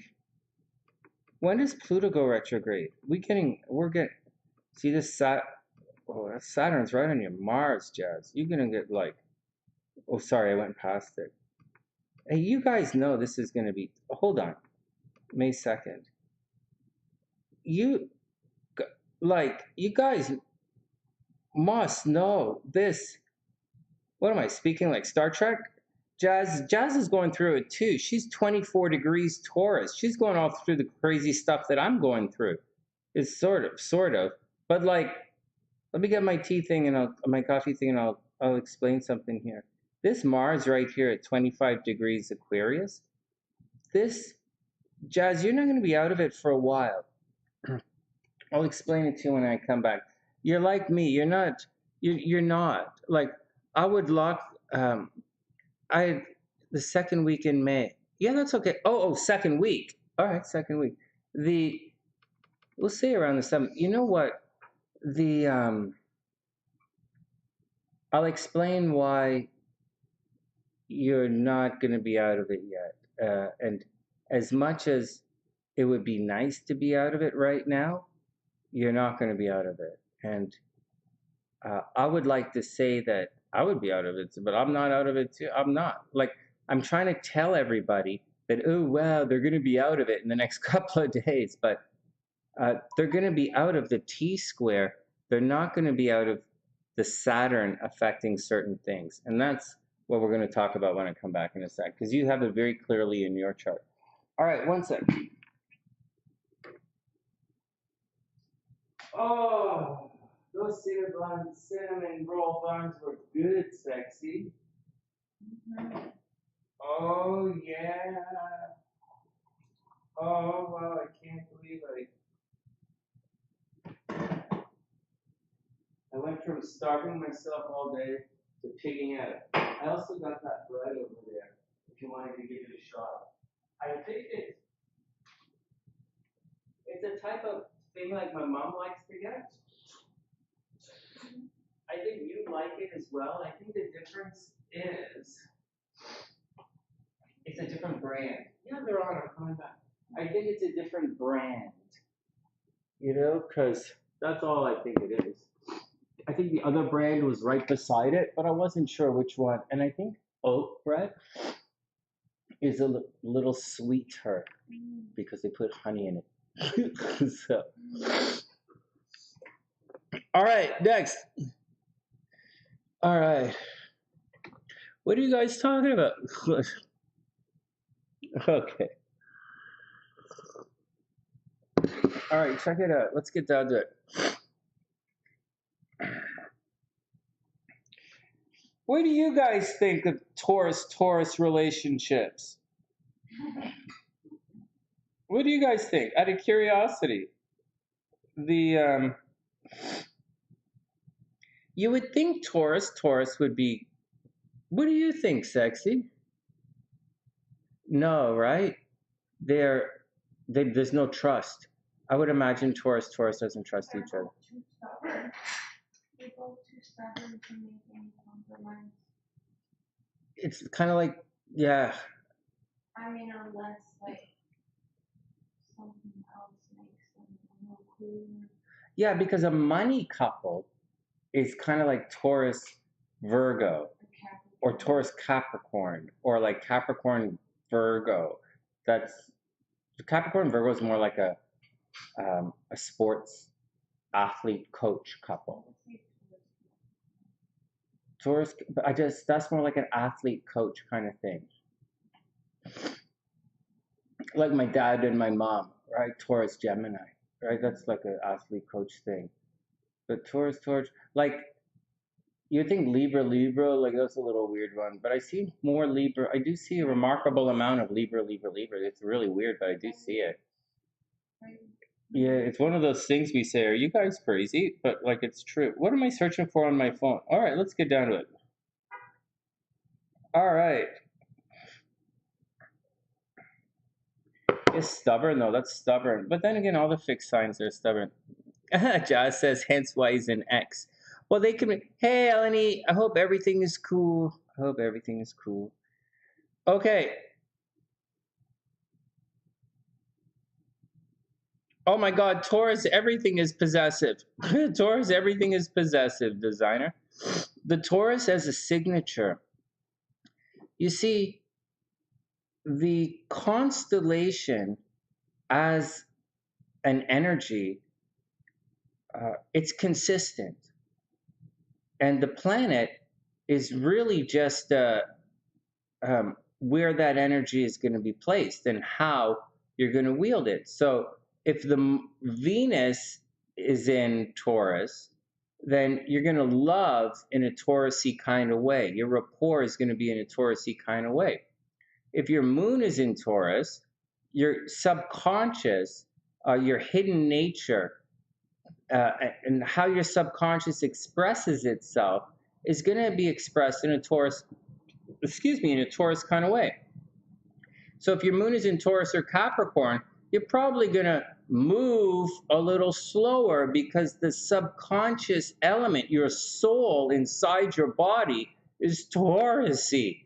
You know, it's muscly. It likes the things that smell nice and taste nice. And so that's what the deal is. Mars doesn't necessarily like it in Taurus. That should be quite obvious. But Mars is where you want to get things done. And Taurus doesn't like to move.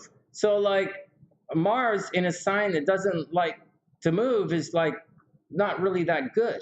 So, you know, and nevertheless, that's what Mars is trying to do. So Mars is going to have to get really heated up to get some things done when it's in Taurus.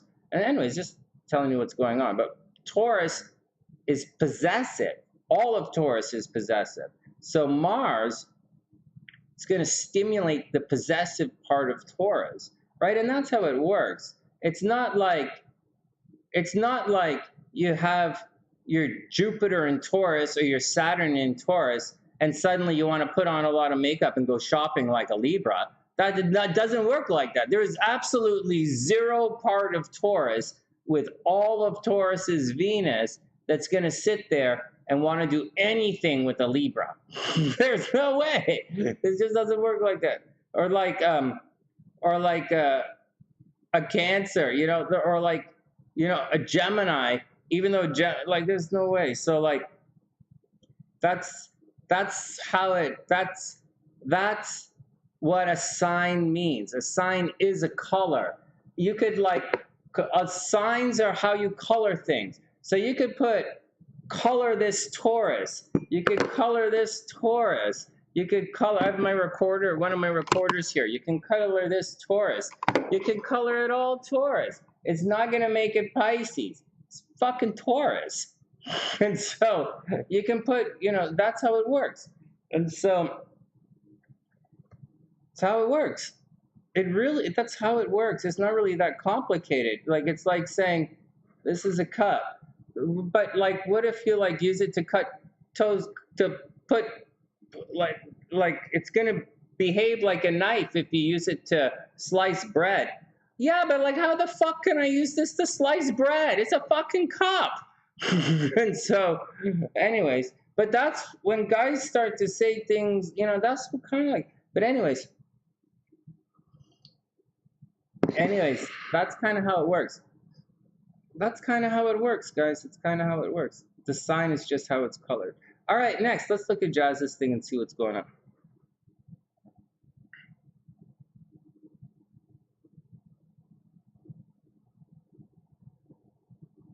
No, Taurus, no, diviner, that's not what it means. Well, I don't know. I honestly, to be honest, diviner, I don't really know what you're talking, I don't really know what you're talking about, but I think I know what you're talking about, and I think I have the answer for you. But you have to, but that needs to be a little bit more clear. Right? What do you mean by life path? What do you mean by life path is stagnant and possessive? Like, what do you mean by life path? The North Node is not necessarily, like, it's a little, come on, Diviner, you got to clear it up. You know what?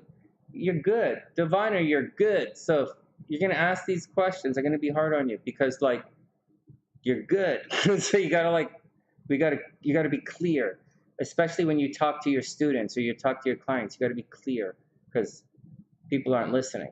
So you have to be very clear. And I don't know about you, but all of my stuff is recorded, so I have to be extremely clear. So, but I'll tell you, it's the South Node. You see, there's a tendency to think that you're doing your North Node, or the North Node is done. I don't really see, I do see what you're talking about, but it's not really how it works. The nodes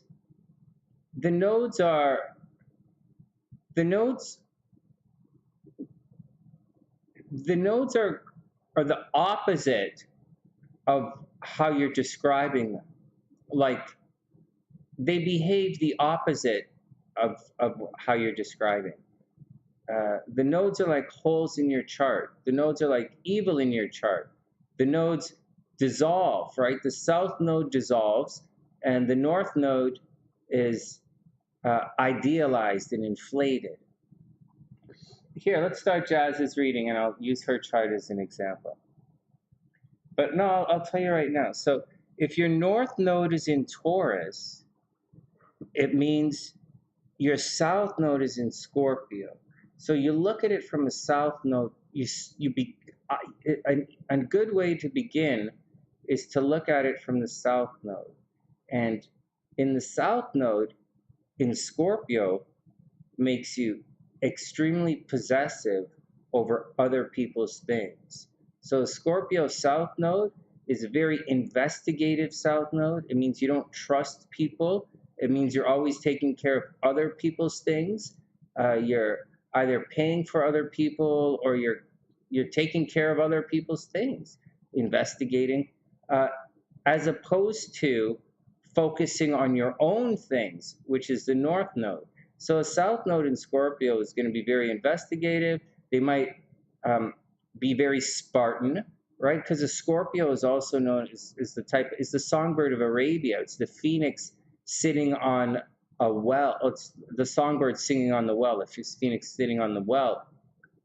It's also, Scorpios are also, priests who sit up in the mountains and seclude themselves, And so with the south node there, you can imagine like that kind of thing is happening with the Scorpio. Instead of, so it's like getting out there and taking care of other people's stuff, but not taking care of your stuff. And the north node is encouraging you in Taurus to take care of your own stuff and to have very solid boundaries. That's what it's, and to be more tangible, to behave more Taurus-like. That's what it means. But to be honest, you're going to have problems wherever Scorpio is in your chart. You're going to have problems with that. And wherever the north node is, you're going to have problems wherever the north nodes are in your chart. All right, let's get down to it. Let's look at Jazz's stuff here. All right, Jazz, here we go. So guys, here's the deal. Watch. 24 degrees. This is May 7th. Right now it's at 23 degrees. We just looked at this. The nodes right now are at 23 degrees, but they're going to be at 22 degrees. Let's imagine this is right now. Right now, Jasmine is going through one hell of a T-square. So, just like Sunny, believe it or not, Jazz, you do, believe it or not, have to watch out for a heart attack in the next week. Can you believe that? How fucked up that is? But that's what's going on. I have to watch out for it. I think you got to watch out. You should watch out for it too. And I'm not joking. So that's the first thing, and that's the thing you have to be careful for first. Second thing is, this is way off in May, right? This is at 23 degrees right now. You'll see that Saturn is chugging along, and by the time we get to June, I think it gets to 26 degrees, and then it's going to retrograde.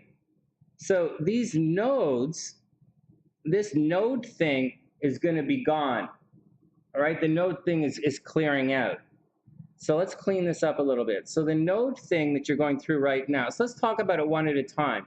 So first up, you have the node thing. The node thing means a definitive ending is coming to your life. Like that's what it is. That's what the nodes indicate. An ending is coming. Oh shit, we didn't talk about the eclipse. I stopped today when we were doing the overview right before the eclipse. Crap.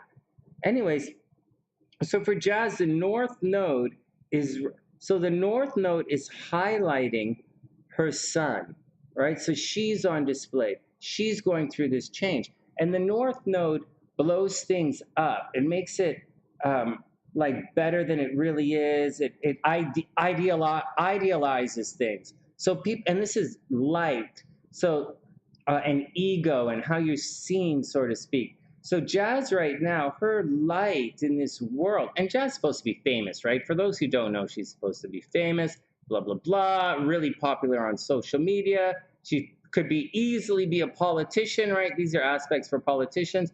But this here, Jupiter and the moon in the ninth house, indicates someone who's probably going to be a teacher or some kind of lecturer or traveler or work at a university or something. But anyways, let's get back to it. So the first thing is the North Node, it's highlighting her sun. It's going to make her very popular. Now, the thing is, and then getting back to what Divine was talking about. Oh, shit, Stephanie, I forgot Cinderella transits. All right, hold on a sec, Steph. We're going to have to come back to that.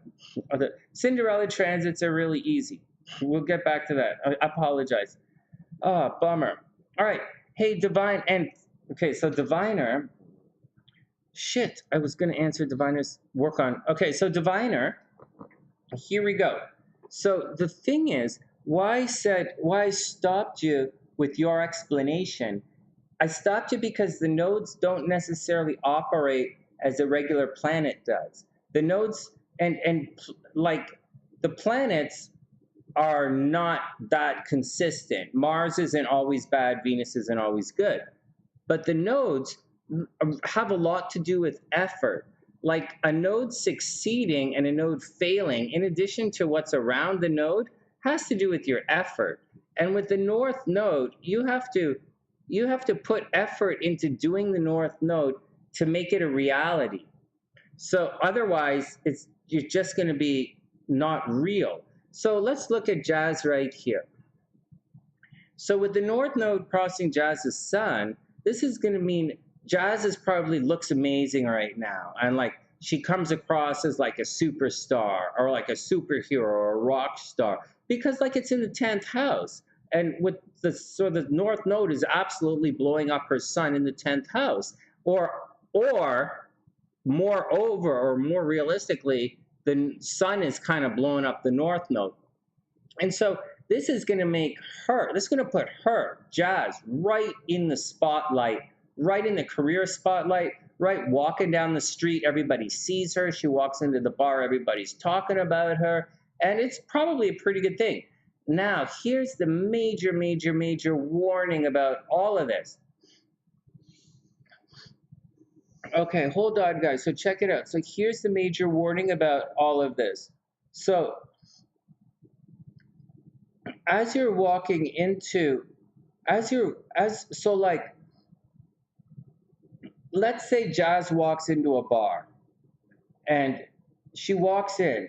This kind of thing here is going to mean everybody sees her and people are going to start talking about her, or, you know, maybe her reputation precedes her, and it precedes her in a very positive way. But positive or negative is not actually this particular transit for Jazz. This particular transit is a publicity transit. Good publicity or bad publicity, Sonny? That's a good question. Maybe you shouldn't have done, you know, it all depends on you and where you go. This is not a good or bad transit. This is a publicity transit. Everybody sees Jazz. Guys got that? Now, when people walk up and talk to her, or they ask who she is, or they find out, but they look for the substance. They look for the substance, right? Substance. They look for the substance, right? The North Node, they look for the substance. If there's no substance to this sun, like if she's an airhead, or if she's a bobblehead doll, guys, some guys like that stuff. But like if she's something like, then that's what's going to find out. And then instead of being famous, she'll be infamous. You know, if they look at her when she walks in and they're like, blah, blah, blah, blah, blah, blah, blah, blah, and then it turns out not a rock, it becomes a major fall from grace. And so that's what's going on with the nodes. Very, very large potential for greatness, depending on the planets that it's associated with and where it is in the chart. But at the same time, regardless of where it is or what it is, the North Node needs to be supported with reality. At the same time, she's a Taurus, so it's not like she's not going to have it there. So that's the deal with the North Node. The South Node is dissolving everything. And that's why one of the reasons it's so good in Scorpio. It just dissolves it, right? It's gone. It takes it away. A lot of energy goes into that part of the chart, and it's stuff you've always kind of been good at. Diviner's right. Some people say it is past life energy that you bring into this chart. Some people say past life karma. I technically look at karma as Saturn in astrology, and I look at the South Node as habits that you used to use in a past life, kind of like how you used to go about things in your past life. And yeah. And so there you go. In Jasmine's last life, she was probably a major workaholic, right? She was probably a major workaholic. And her South Node in Virgo was like, she was a major, she probably had OCD. She was probably a workout freak in her last life, probably worked in the health industry in her last lifetime. She was very business-minded. It's tormented. Her business life is a problem. You know, she's got to go back. It's retrograde, so it's unfinished business there. And then, you know, she's supposed to be less detailed and more new agey in this lifetime. Anyways, let's get on with it. So getting back to the reading, telling you. So enough. That's enough teaching. Let's get down to astrology, and I'll tell Jasmine what's going on. So, Jas, the thing you have to watch out is this. When Saturn goes retrograde, it's going to come back. That's the long-winded thing about what I'm telling you. And you can forget this node in Scorpio stuff.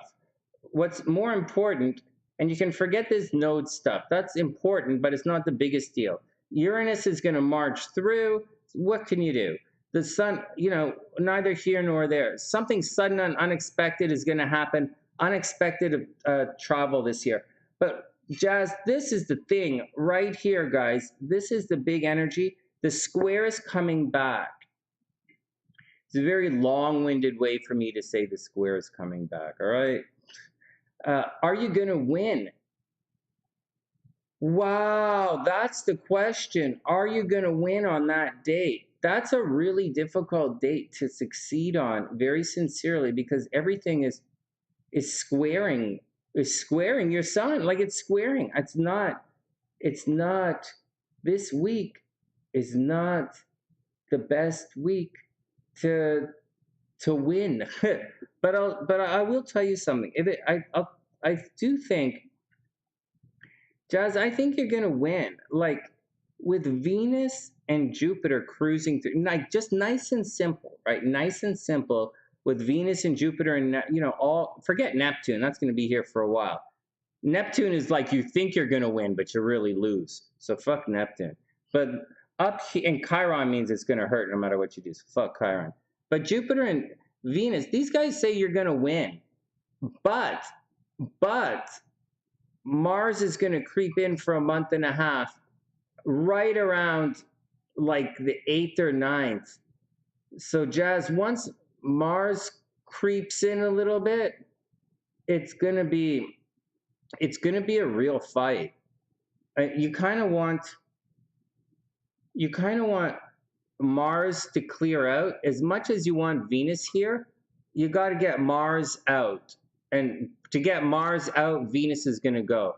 And that's going to leave Jupiter and Neptune in here hanging out. And it's going to leave Saturn retrograde cruising around your Mars. But Saturn cruising around your Mars, this just means you're going to fight. Right? And this is the karma of the fight. And if Mars is, then you're going to be okay.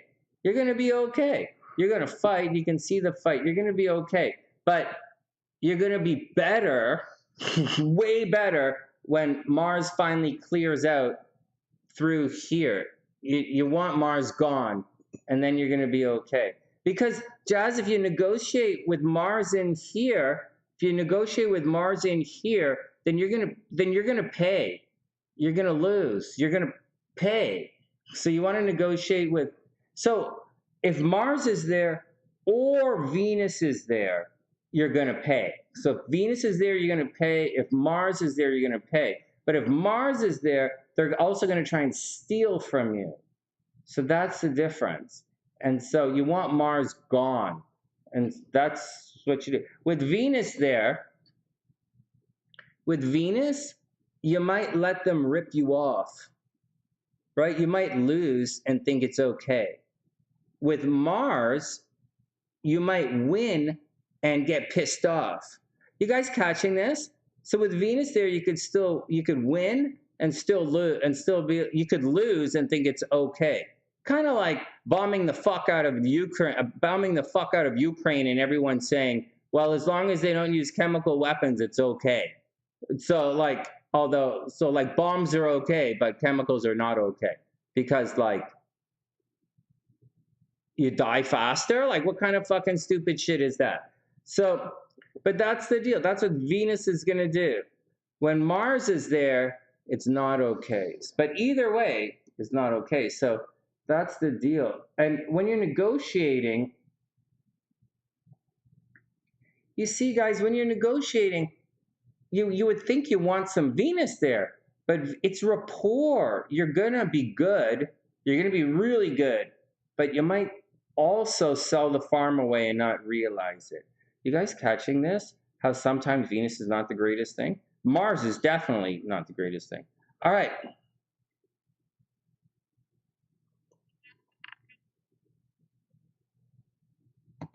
Yeah, workaholic action. Oh yeah, you'll find new love. Like, yeah, like maybe right now. Seriously, maybe right now. Hey. Oh yeah, after a while it gets to be like, holy fuck, get me out of here. So that's the deal. But hey, Jazz, so like, check it out. You're not really gonna be out of it. Hey, so hey, watch your health, right? I'm not joking. You're a Leo rising. You could have a heart attack. I'm a Scorpio. I'm not gonna have a heart attack. No matter how much I joke about it, Sunny's not gonna have a heart attack. Sunny is probably gonna get a good solid kick in the balls for spending too much time reading Jasmine's chart. It's probably what he's going to do. So I better start looking at one of Jasmine's guys right now so I can explain it. So, yeah. Let's go read the tarot cards. My stopwatch didn't go off. I must have missed the timer on that one. Shut up. You can't say anything. I can laugh at myself.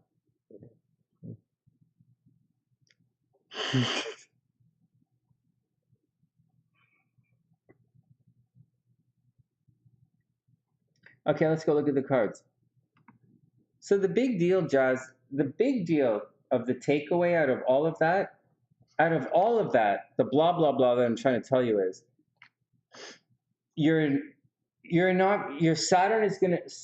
transiting Saturn in June is going to come back. Saturn is going to square your sun. Saturn is coming back to conjunct your Mars. It's going to come back and it's going to mess you up. It's going to be difficult for the rest of the summer. You're going to get through. It's going to be bullshit till June. And then in June, you're going to be stuck in a bullshit. You're going to be stuck in a bullshit until the end of October again, until Saturn moves on. And so it's just the way it is, you know. And I was thinking the other day, because, you know, my son's at 23 in Scorpio, and I was like, holy jeez. And I was just thinking about how long Gabrielle went through that Saturn return. And she was like, Sunny, Saturn return, but I'm like, when she was going through it, it seemed like she went through it for an entire year. It's just brutal. And so, but for the guys around 23, 20 up to 25 degrees, 26 degrees, you guys are going to go through this Saturn square for the rest of the year. It's absolutely brutal. I didn't realize that. But, you know, I saw you guys, you dragons in 88. I saw you guys go through all of your pain. And I know, you know, I guess, you know, we're going to have to go through it. So that's the deal, you know. All right, next. Hey, Yanni, what's up? Yo, Ray, what's going on? I hope you're having an amazing, amazing day. What was that?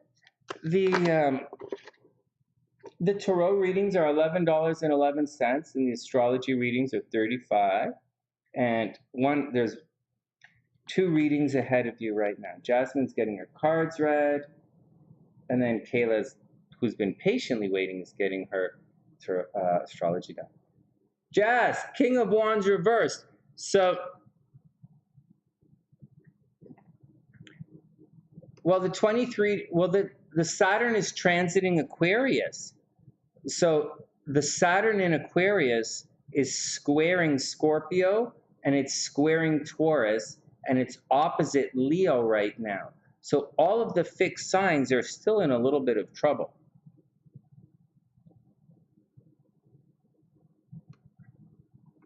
But Taurus and Scorpio specifically are really getting hit quite hard right now.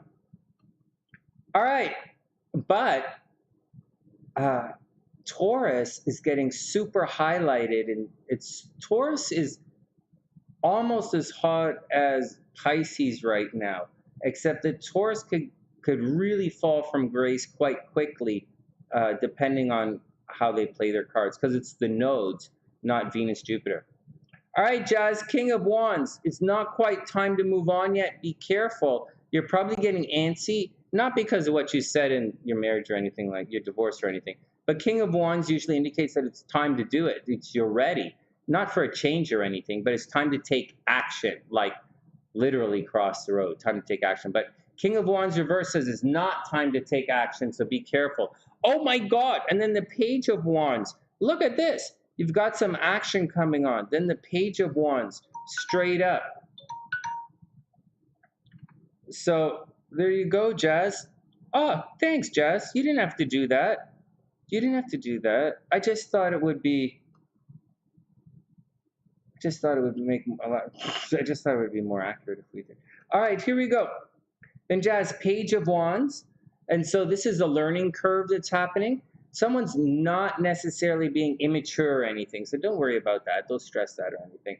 It's just a learning curve. Something is new situation, wands, activity, passion, you know, maybe teaching a new class or something. Maybe teaching a new class or something would be pretty cool. King of Wands says it's not actually going to happen yet, though. It's reversed, not actually ready yet. Then we have Temperance, so you have to make it work. Temperance is reversed, so it's not, you're probably, probably you, right? You've gone too far, and the other person or the other side isn't really doing, it's reversed, so they're really not pulling their own weight. So what can you do? Like it's Page of Wands. You really want to start something new, maybe new location, new relationship, you know, new something. And it's not happening yet. Like, it's just not happening. It's not happening. Four of Cups is gonna, it's just not happening. I don't want to say it's gonna happen because the Four of Cups doesn't say it's gonna happen. Four of Cups. So the fours, it's time to move on, right? The four's time to move on. But this Four of Cups indicates that you're daydreaming and you're emotionally ready to move on, right? See, he's daydreaming. It's the card of meditation, the card of chilling out. It's the bubble bath card in the bonfire deck. I really like this card, the Four of Cups. So Jazz, just take it easy. The Four of Cups says to take it easy and get ready because you're about to move on. You know, I like the Four of Cups. You know, daydream a little bit. But if there's one thing I would warn you about the Four of Cups, it's don't give your heart away too quickly. This is someone who has it pretty good, and they're daydreaming about something really good. But the fours, although it's time to move on, a little bit of breaks, right? Like a little bit. Like the threes are the holding pattern, and the fours are getting on. But like, you know, like Four of sorry, like Four of Swords is meditation. I don't know why I'm saying Four of Cups is meditation. Four of Cups is daydreaming. Four of Swords is meditation. But well, look at this. Cups is daydreaming. The Swords is meditation. You know, the Wands is getting on with things. So, Jazz, it's almost time to move on, but be careful, right? Like the Four of Coins, don't spend your money. So, like the Four of Cups, don't give your heart away, right? The Four of Swords, don't stress out. So just be careful. Just be careful. But it's going to be fun. It's going to be.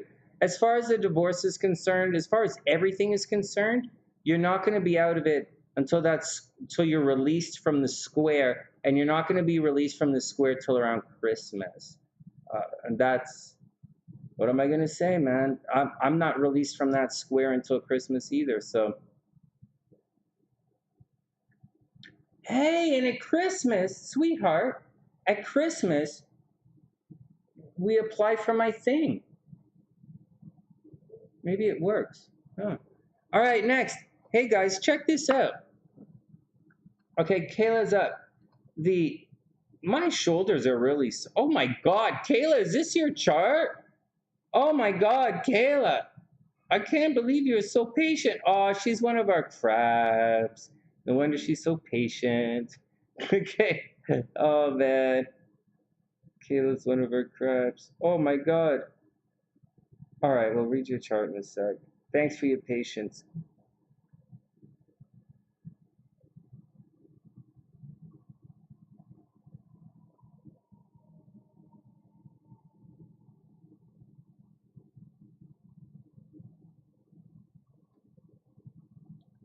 Wow.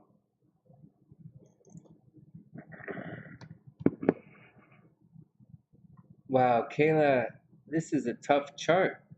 This is a really tough chart. All right, I was gonna say something till I started looking at Kayla's chart, and I totally zoned out. This chart is like, it's not stressing me out or anything, but it's a heavy chart. I was gonna tell you guys something else.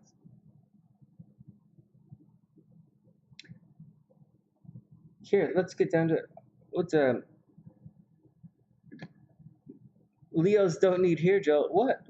What are you guys talking about? You're up, Kayla. Let me put the timestamp in, and then you're there. All right. So,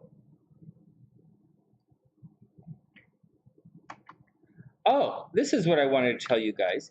Hey, so you guys work out. Like, we all work out here. We're not fitness freaks, but we like it. I did a little exercise that I did a long time ago in physiotherapy. When I was in physiotherapy for my shoulder, I was doing it. Anyways, I saw this YouTube fitness video, and this buff guy, this big dude, was doing this exercise. So I was like, sure, okay, I better add it to the workout and see what's going on. And it seems to be good. And everything is killing me in my shoulders. And you can see I'm skinny. I haven't been eating because we haven't been, because we had a thing in the family. So but the exercise is this, and I'll show you guys. For anyone who has shoulder problems, I'm with you, Jazz. We're going to be there. And so many fitness trainers here, but for the girls out there who might have shoulder problems, what happens is there's a tendency for the shoulders to come in, sort of, or say you have a really strong chest, like say the guys bench all the time, and the chest muscles pull their shoulders in like this.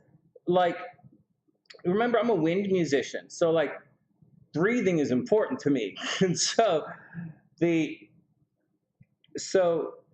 going like this, lifting and I was a martial artist, remember? So anyways, so lifting this up doesn't really work because you're still in like this, even though you're like this. You really kind of got to bring it back. And doing that thing where they say back and down and all that shit, well, that doesn't really feel good. And you can't really do that for more than a second. And you're going to go back. So a lot of that shit they tell you to do is absolute stupid fuck. I personally know in Canada, they get money from the government to tell you this stupid shit. And so I don't know what they do in the United States. Those are those fuckers doing Canada. or they get money to go study that. Anyways, whatever. It's all bullshit. But so what I did, but anyways, so I added this exercise, and today wasn't really a heavy weightlifting. It was just cardio and watch the basketball game.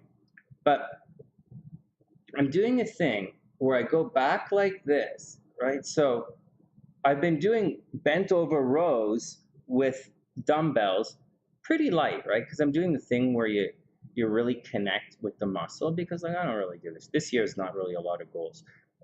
So there's that. But I bring it back. But today I used the band, right? Nice and light because I was trying something else. Bring it in back like this, and I squeeze my shoulder blades together. And then I rotate my arms upward. So it's back, squeeze the shoulder blades together, and then rotate upwards for the rotator cuff. Now, so once again, it's back and then up. Guys got that? Now, I know there are a lot of guys in the shower, or like there are a lot of guys who are like down and then out, right? And they're like down, out. That's more of a shoulder forearm. That's more of a shoulder forearm. That kind of works the front head of the muscle, and kind of like, I think this is kind of like just a waste of time. Well, it depends if you know. But anyways, that's not that. Although it seems like I'm working the outer head of the shoulder, that's not the exercise I'm talking about. It's got to go back and then up like this, not like this. Not like, okay, like that and like that. Anyways, I did one, and I was trying to find the right machine to do it on. And so I used like, we don't have a lot of weights in the gym. You guys have seen pictures of the gym here, right? It's not like, I would say Chicago's beautiful, but my rating of Chicago gets a 7.5. And so, anyways, that's the deal. Shall we move on? Anyways, Kayla, that's what I wanted to tell everybody. Hope everybody's cool with it. But this is important because, so now very careful. Remember, the rule in training or getting back in shape is to not injure yourself. And I'm telling you this because it kind of hurt. It really hurts. So I did one, there's a chest thing, all right? Or you could do your lat thing, but whatever. I was just standing and I pulled the cable back, and I did it with the cable at the very first notch because I didn't know what to do with the bar. So I put the cable in the notch, but that notch was too heavy. It was like 5 kilograms or whatever, or pounds or whatever the machine is, but it wasn't too heavy. Like obviously you can do a lot of weight like that, but I'm going slow to figure it out. So this was easy, but this twist was a little heavy. So I stopped that. I did one, and then I used the band, a thin band, and I went like this, and then I went like that, and I did that exercise in total 3 times, one with the machine, twice with the band, but you squeeze it, right? At the beginning, you're squeezing to really feel it, stretch it out, and I could feel it, it's an interesting thing. All right, long-winded, really, really long-winded thing to say. But as far as bro science is concerned, you guys should start doing these exercises and stretch. Listen to Angelica, make sure you stretch. This is not like a jogging exercise. This movement right here isn't really a yoga exercise. You're not going to do it in yoga. In yoga, you're going to do it the other way. You're going to do pushing exercising, planky exercises like plank, and that's going to pull your shoulder blades forward. And unless you're the type of person when you're open it up as if you really stretch and pull back, but you're not doing it with enough resistance. When you think about your pushing resistance is the weight of your body, and when you do this in yoga, but your pulling resistance is 0 because you're usually lying down on your stomach going back like that, or you're like going, so get some bands and get some resistance into your training. It's really important. Nothing too crazy, just add it. Just add it. You should, or else you're going to be. All right, next, let's get to Kayla's thing.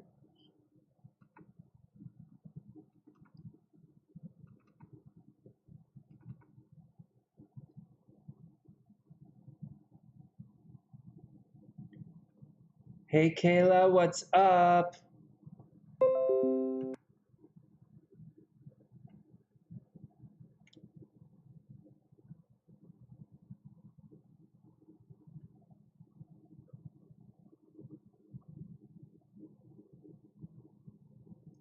Yeah, let's hope none of us have heart attacks. Oh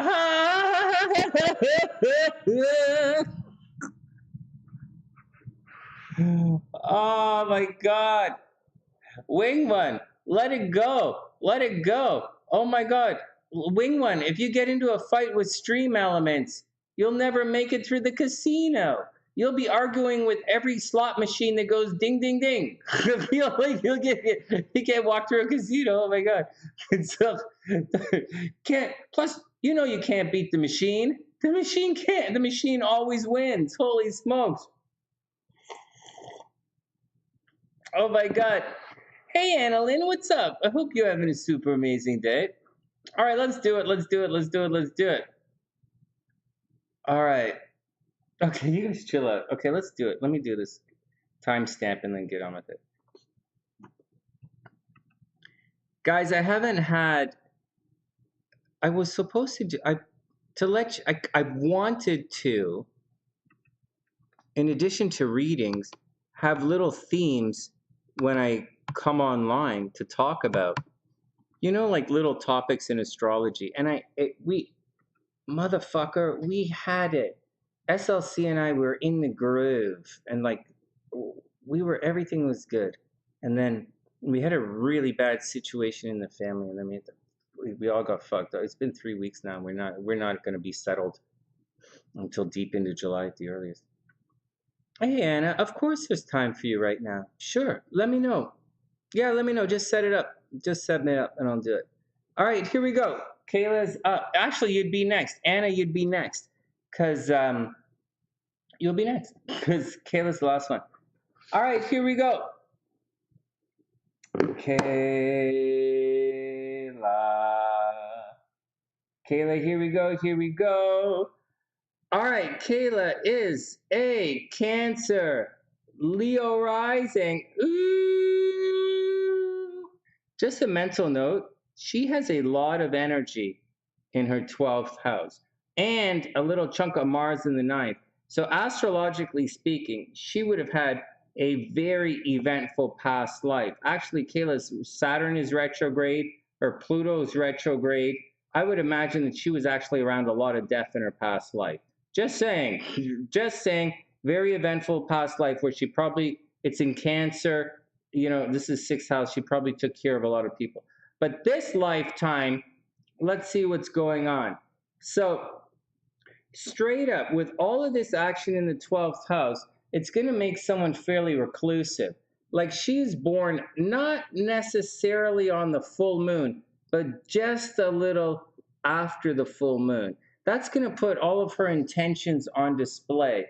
This is a person who's so Kayla being born just past the full moon is someone who's really good at going after her goals, going after her intentions. I mean, she's a Cancer, so you wouldn't necessarily think that, but she really goes after what her heart's desire is. Sincerely, she goes after what she wants. Now, technically, the moon is in Aquarius in the 6th house of all places. So the moon isn't super happy in Aquarius. It's not the worst in Aquarius, but it's not super happy in Aquarius. But the moon is it's in the 6th house. So this could indicate that Kayla is a bit of a workaholic. So Kayla could be a bit of a workaholic. She probably spends a large portion of her life taking care of other people. The moon in the 6th house can take care of others.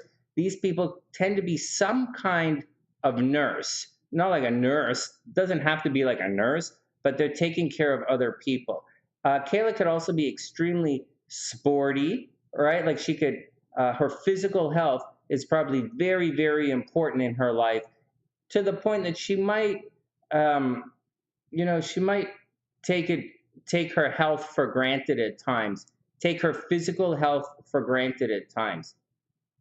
At the same time, with the moon in the sixth house, she could have respiratory problems, like it indicates problems with wind, like breathing problems, like asthma or something like that. So that's going to happen. Also, the moon in the sixth house indicates she might change jobs a lot in this time, and she'll change jobs. All right, next, she might, she should have victory over her enemies, but at the same time, her enemies are going to seek her out. This here is a legitimate square, and that is a legitimate what the F is going on. And so this is going to create a tremendous amount of tension in her life. There is a possibility that she might, like, maybe Kayla actually lives in a wheelchair.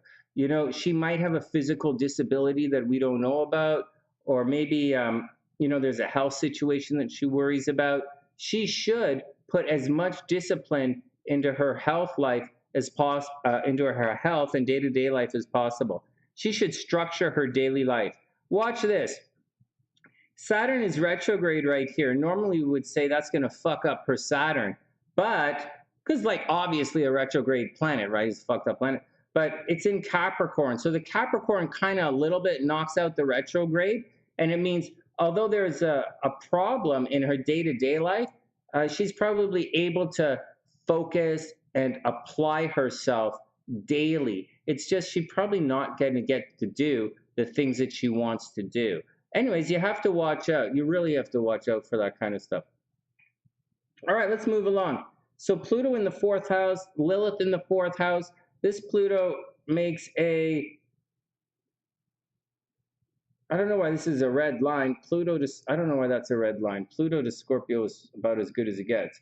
So it indicates like there may have been a death in your family when you were quite young. Like there's a lot of stuff happening behind the scenes that's out of your control. It's not all bad though. It's actually kind of empowering. There might have been a death in your family when you were young. Maybe your family structure, maybe your parents got divorced and you were raised with one parent, or something happened when you were young where you're damned if you do as far as your home life is concerned. It might be a situation where you don't care what your parents think anymore because whatever you do is going to piss them off, just something simple like that. Anyways, the sun is in the 12th house. That would indicate a lot of energy is going behind the scenes in your life. You might be a little bit reclusive. You might want to, take your time and just hang out and spend a lot of time with yourself. You are probably super popular on social media, like super popular on social media. You could easily make money on a YouTube channel or an Instagram thing if you wanted like that. Your money actually comes through groups of people and being very social. Anyways, there is a wound about you. You probably have, like it doesn't say you have any scar or anything, but it does say Chiron is conjunct your sun. So there's something about you and your identity and who you are and your ego that's you might be a little bit shy about, or you're uncomfortable with. You're uncomfortable in your own skin, and you might hide out for some reason because of it. Your moon wants to get over and be with everybody. You're a very social kind of moon, but you as a person, for whatever reason, you are reclusive, but you're going to be super popular on the internet. All right, next, Jupiter's behind the scenes, so there are a lot of people who are there to support you behind the scenes. People gossip about you all the time as well. All right, cruising along. You are going to have problems in your dating life. You might, not necessarily, but might, if you are lucky, you might have accidental pregnancies. Oh, yeah. Accidental pregnancies, miscarriages, and abortions. Those are in the cards, so be careful. So watch out. Accidental pregnancies, abortion, adoption, the entire deal there. But again, you could also have very successful kids as well. Unusual. It'll be unusual. Over here, once again, watch your health, watch your health, watch your health. You're probably going to spend a lot of time taking care of other people. You need to structure your days. For whatever reason, you need to have structure in your days, but it's very difficult. Mars in the 9th house indicates you might want to travel a lot. Travel or research. Travel or research. That's the deal. For some reason, I don't know why, you might find yourself reading all the time, but your opinions are going to be a little bit messed up. Leo risings are workaholic. They sure are. Hold on. Oh, shit. I canceled the. Let me do that again. Hey, Anna. Thanks.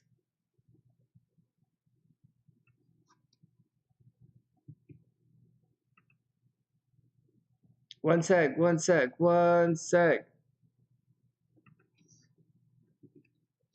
Whoops.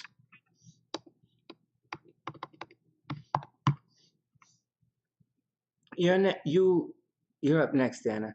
Kayla, and then you're up. Okay, next.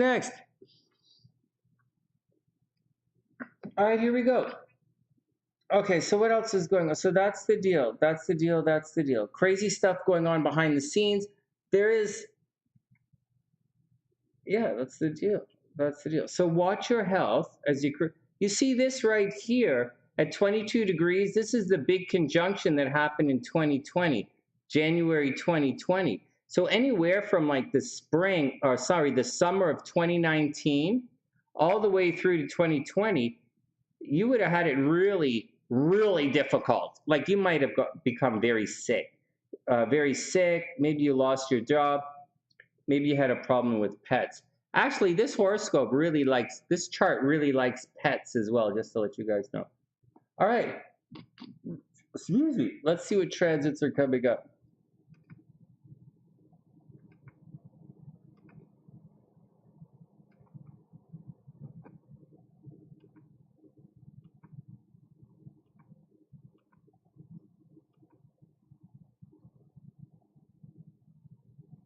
Wow, this is a money time for Kayla. Holy crap.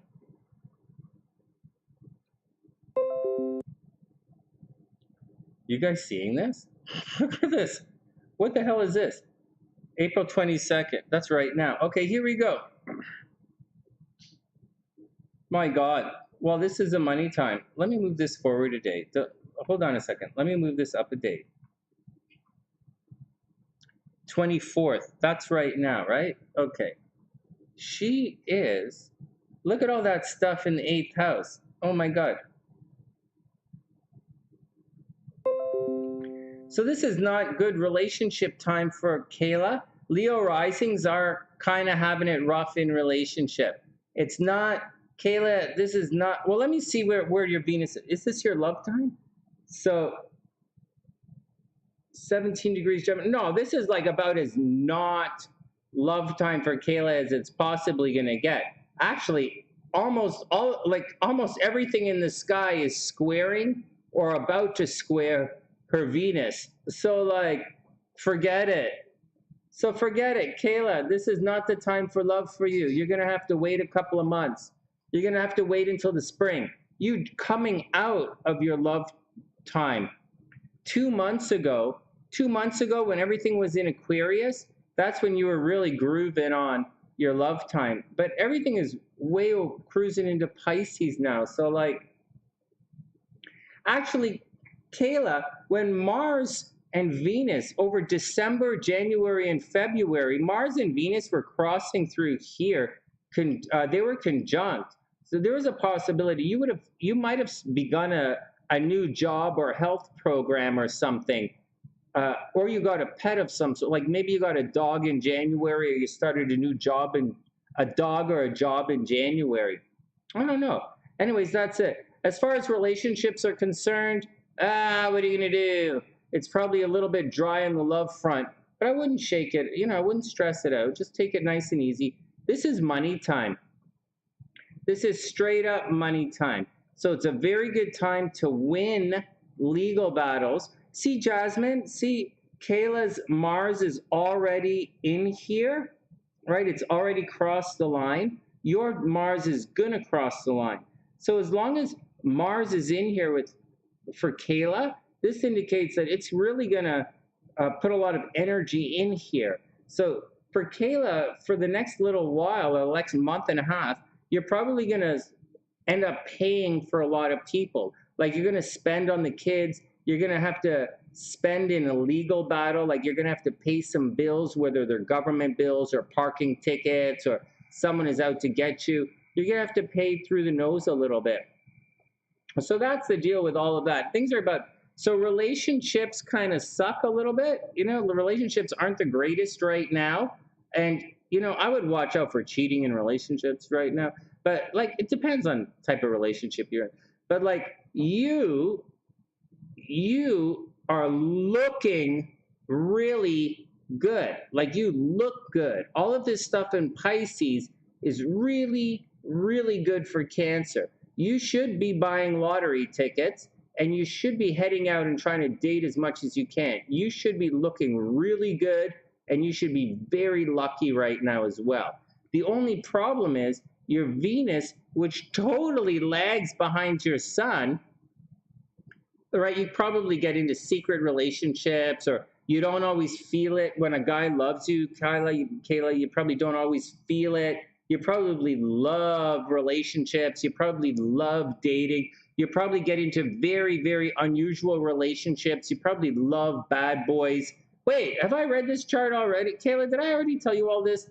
I think I looked at this chart, Lake Forest already, and I think I might have said this chart is similar to another one of our SunnySiders chart, but that's what's going on. So let's check some stuff off.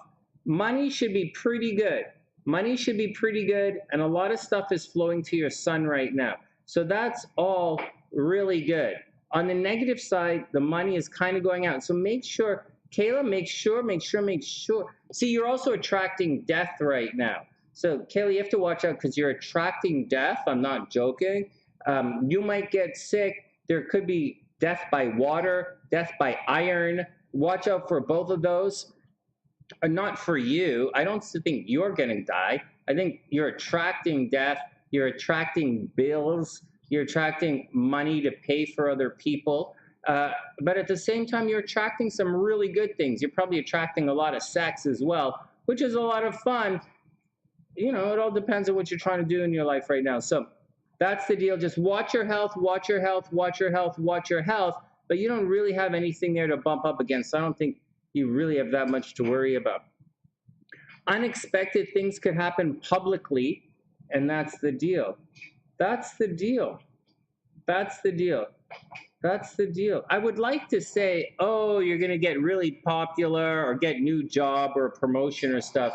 But sincerely, you have about 2 to 3 months to go before everything cruises over. So really, you should be focusing on that tax return or legal battle. This looks like something Jasmine would be like a divorce. This looks more like going through a divorce or a breakup in a relationship and rebuilding financially is what this looks like. But it's all cool. If you're looking for a new job, you can have a lot of fun getting a new job. Soon, you might be traveling soon, but like, you know, like this is just entered. Mars just entered. Venus has got a ways to go. Saturn's going to go retrograde. Pluto's going to retrograde. This is kind of the lock for right now. This is not going anywhere anytime soon. Mercury's going retrograde. So whatever you're going through right now, Kayla, this is kind of the good time. And you're going to kind of be in this kind of situation for a while. Relationships are going to come back in June. So that's, you know, that's a whatever. You know, it's not neither good nor bad. But that's a little bullshit you're going to have to deal with. And then just take it easy from there. This is all empty, right? And this was just square. So like, that's the key. Those are the keys of what you're looking for in your chart. It's shared resources. It's money time. All right. What are you guys talking about? Oh, you're fighting with your boyfriend? Hold on. I didn't see any of this. Hey, Katrina.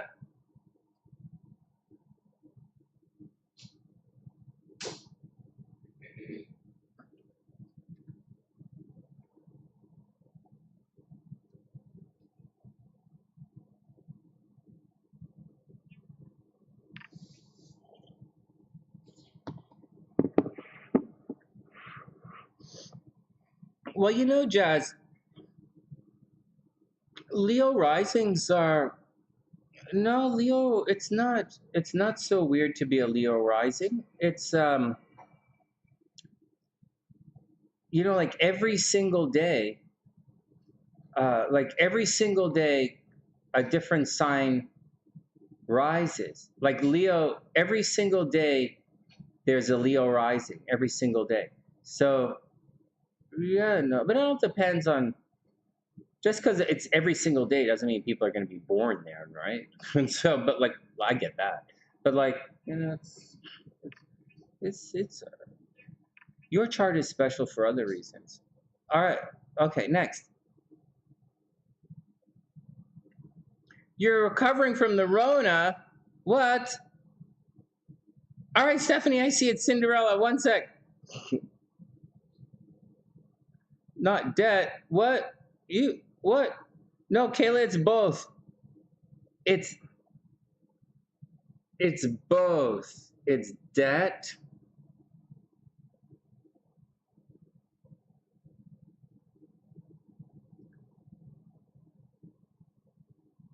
It's both.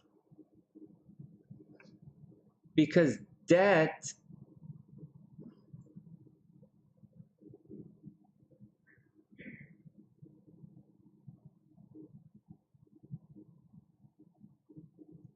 it equals death money,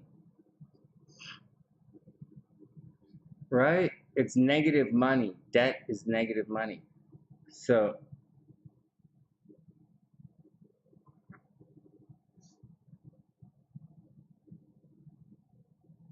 you might spend money on the kids, right? Like this is a thing. All right, let's move on. Kayla, you see it though, right, guys? You can see it that like this, Mercury's going to go retrograde. Uranus is not going anywhere. The nodes are going in that direction. The sun's going to take a month to go through Taurus. So that nothing's happening here. You know, 17 degrees, you're going to wait for Mars to come up. You'll get in a fight with a boyfriend next week. You know, Kyla, you'll get in a fight with a boyfriend next week or the weekend, but you'll pass. It'll be fine. And you'll be okay. You don't really have any 23-degree stuff. You're going to be okay. It's what's going on. It's all about shared resources and debt. Kayla, it's a good time to do your mortgage. Kayla, good time to do mortgage, good time to buy a condo, good time to invest money. That's very good. Good time for all of that kind of stuff. All right. You're not that bad, Jess. All right, hold on. Annalyn, you are up. Shit, I didn't put your chart here. I think I have your chart. Let me just pull it up. And you are next. So a Cinderella transit. A Cinderella transit is Magi astrology. It's a little bit different. Well, it's not really different of anything, really. Hold on a sec. Annalyn, September 17th. I got you right here. 1410. 1410 is 210, right? In San Jose? I got you, Anna. Okay. Timestamp in 1 sec. So you're looking at, so a Cinderella transit, hold on a sec. I will, the fuck? Oh, son of a gun. Just give me 1 sec.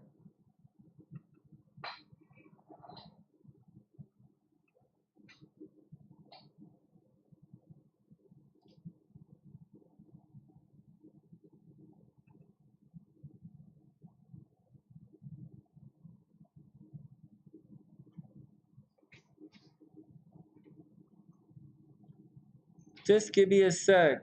I can't remember where I put everything.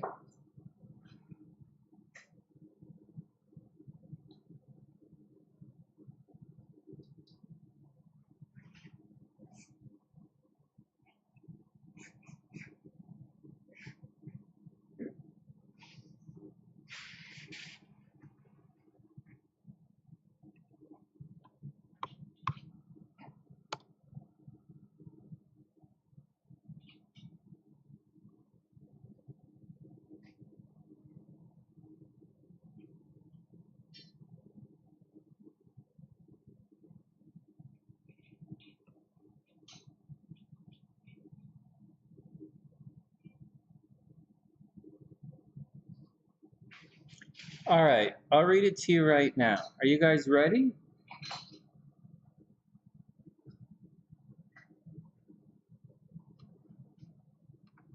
Just one sec. I'll read it right from the notes. So here are the notes. Are you guys ready? So this is what we say, or I say. So Cinderella transits, and then we're going to do in Lynn's chart. I have it up. So Cinderella transits, right, guys? Cinderella transits are found in Magi astrology.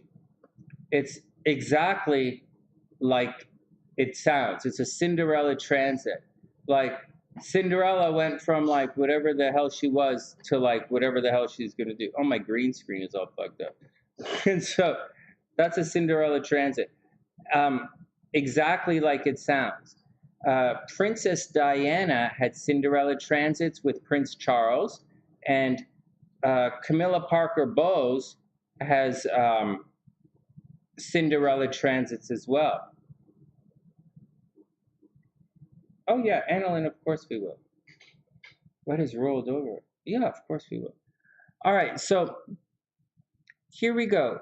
So there are special Chiron enhancement linkages.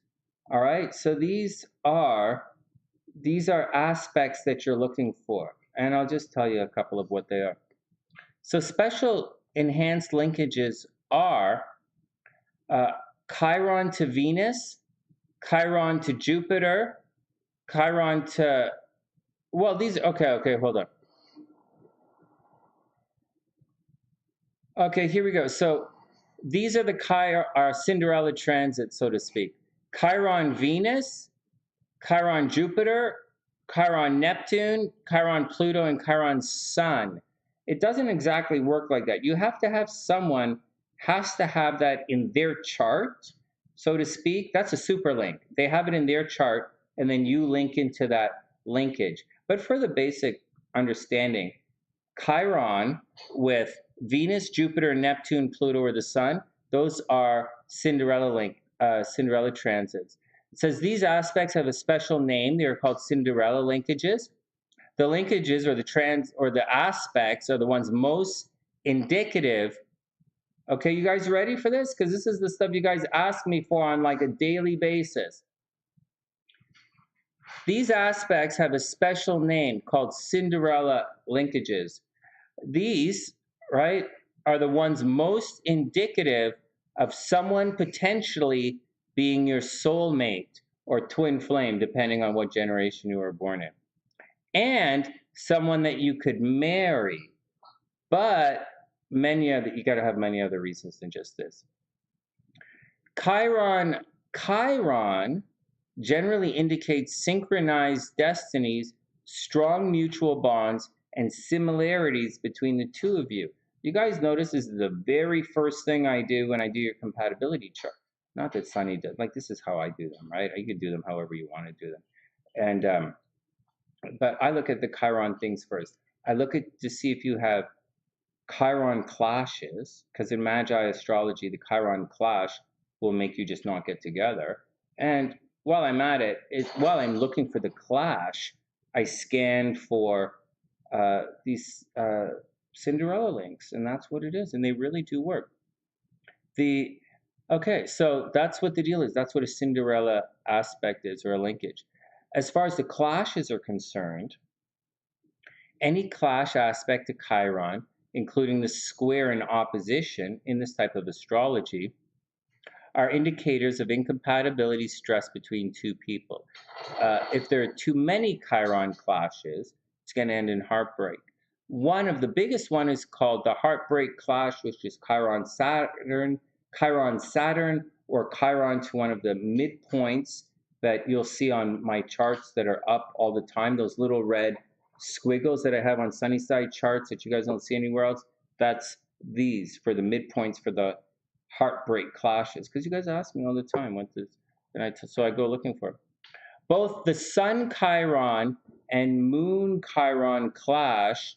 You guys got that? You're going to want to listen to this. Both the Sun Chiron and Moon Chiron clash are called the wrong person clash. So if Sun is opposite Chiron, or sun is opposite the moon, or sun is square Chiron, or sun is square the moon, you have the wrong motherfucking person. That clash can be a very good indication that this is not your soulmate. For those of you who ever ask Sunny, is this my soulmate? The Venus Chiron, I'm just getting pissed off. I'm just reading this is pissing me off because you guys ask me fucking constantly, and I'm gonna be asked again in about an hour and a half by someone coming in. So let's go. Anyways, that's the deal. That's what Cinderella is. All right, next it's from Magi Astrology. Anna Lynn is up. Thanks for your patience, Anna. Let's get down to it. One sec.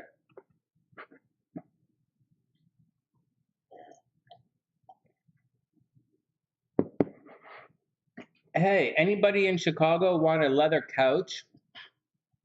We have our white leather loves, our white leather sectional. That's an L sectional. We're getting rid of it before we move to wherever we move to. Before we move into the band by the river, so we start living the music life. And so I'm a musician, right? Get $10,000 saxophone so that I can get paid $5 for a gig. So like that I get to on the bus. All right, let's get on with everything. Anna's up. Hey Shells, what's going on? I hope you have a super amazing day. I hope everything. Anyways, if anyone's in Chicago, we're getting rid of it. We don't really want necessarily too much from it because the dog has scratched it up, and I take naps on the couch and all that stuff. So I'm just letting you guys know that kind of stuff. All right, here we go. Oh, wait, what?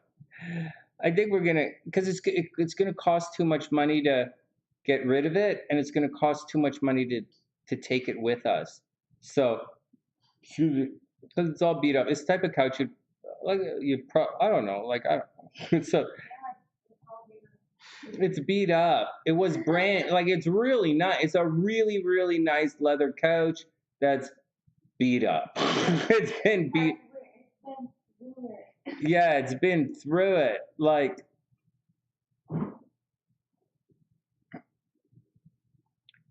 It once was a Cinderella. Now it's her stepsister.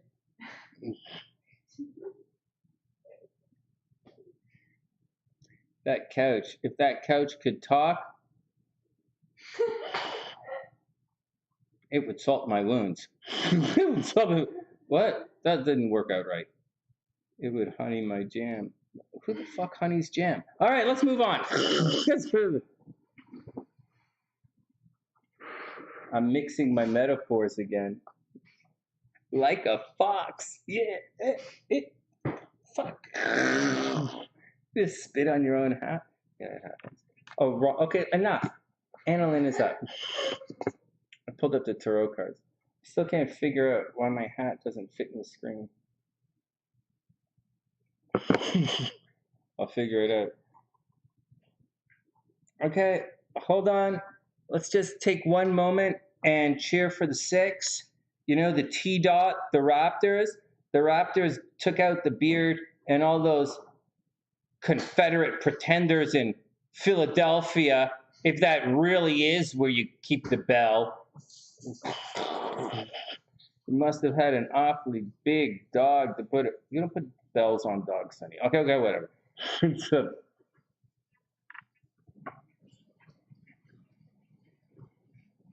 yeah, for all you Philadelphia 76er fans, as if that was a real number, 76. 6, Toronto, the 6. Shut up, Sonny. Okay, enough. We get it. What do you mean, what does the 6 even mean? What does the 6 even mean? Say it a couple of times fast and you'll find out pretty quick what it means. So you're saying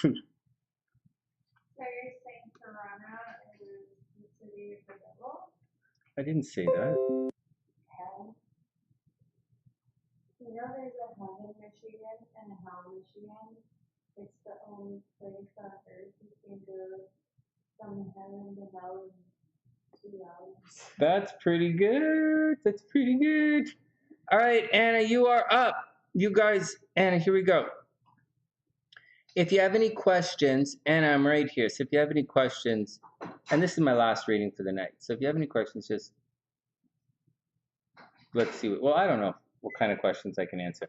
Here we go, starting the stopwatch.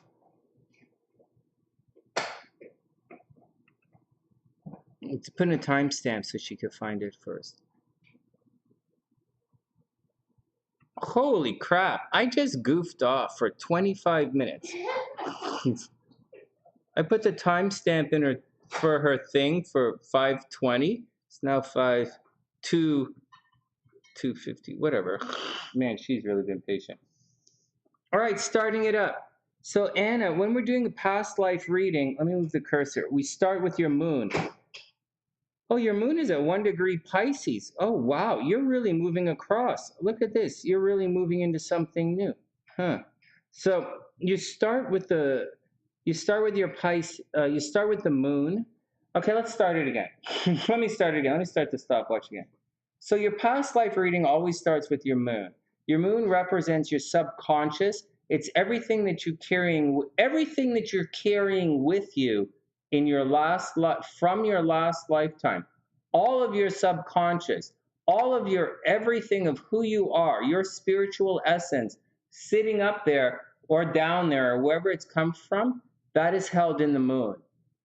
The moon is like your sun in your last lifetime. And you were a Pisces in your last lifetime, right on the cusp as well. So you're really entering into your last lifetime as a Pisces. Now, we all know Pisces is a sign of healing and it's a sign of arts. And so in your last lifetime, you were probably engaged in the arts. You were probably highly, highly psychic in your last lifetime. Because it's here in the second house, you were probably highly financially motivated as well in your last lifetime. So in your last lifetime, again, it's in Pisces. Moon and Pisces people in past life, they tend to be nurses. They tend to be artists. But the real truth is Pisces energy can be absolutely anything. Kind of like Leo. A Leo could be anything. A Pisces could be anything.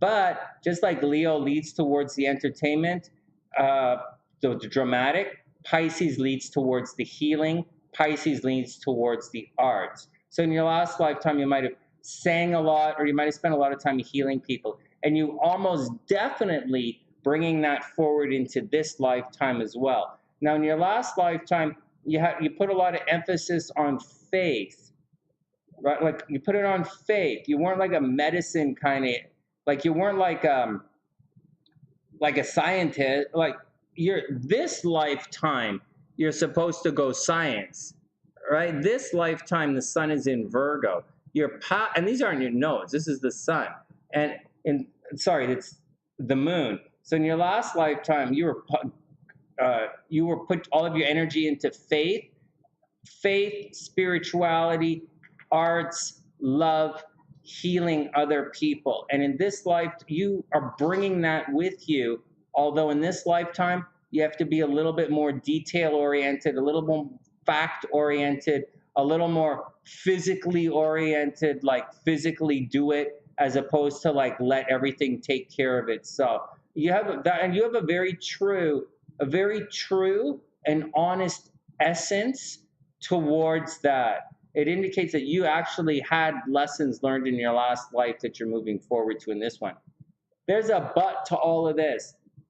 Saturn is right here as well. And this indicates a major source of energy that's cruising around right here in this healing part of your chart. It's also retrograde, which indicates there's a bit of unfinished business, and it's a bit of something where you might have been tormented in your last life, and you are absolutely carrying this forward into this lifetime. Absolutely. It is 100% unfinished, and it is 100% tormenting you.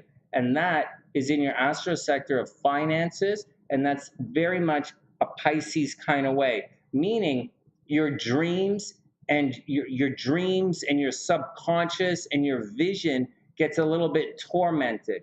Your concept of security, like physical security, like money, in your last lifetime was of utmost importance to you. Like, although you were healing other people, and it's in Pisces, and you're nurturing it. It's not nurturing, it's healing. You are healing other people and taking care of other people. With Saturn there might have been a possibility that you actually yourself spent a lot of time being very sick in your last lifetime. But with the retrograde in the second house, more likely than not, you had a lot of faith, and your faith may have let you down, and you were always worried about comfort. You were always worried about money. You were always worried about your security in your last lifetime. Moving forward into this lifetime, it probably oscillates back and forth. In this lifetime, you probably have money sometimes you don't have money. And that pain from your last life of being tormented by your finances, not having enough, is carried forward into this lifetime, and you're probably always worried about not having enough money. Just saying, I don't know, you could be a millionaire, but that's what I'm saying, or a gazillionaire. Next thing you want to look at is your south node. And so in your south node, there's, a lot of energy pours into the chart from your last lifetime in your south node. And this is coming in with children, and it's coming in with Taurus. So in your last lifetime, you probably put a lot of energy into taking care of children. You might have been an actor. You might have really been involved. Kayla, you might have really been in the arts in your last lifetime. Like, you might have been in the entertainment industry. You might have been a singer,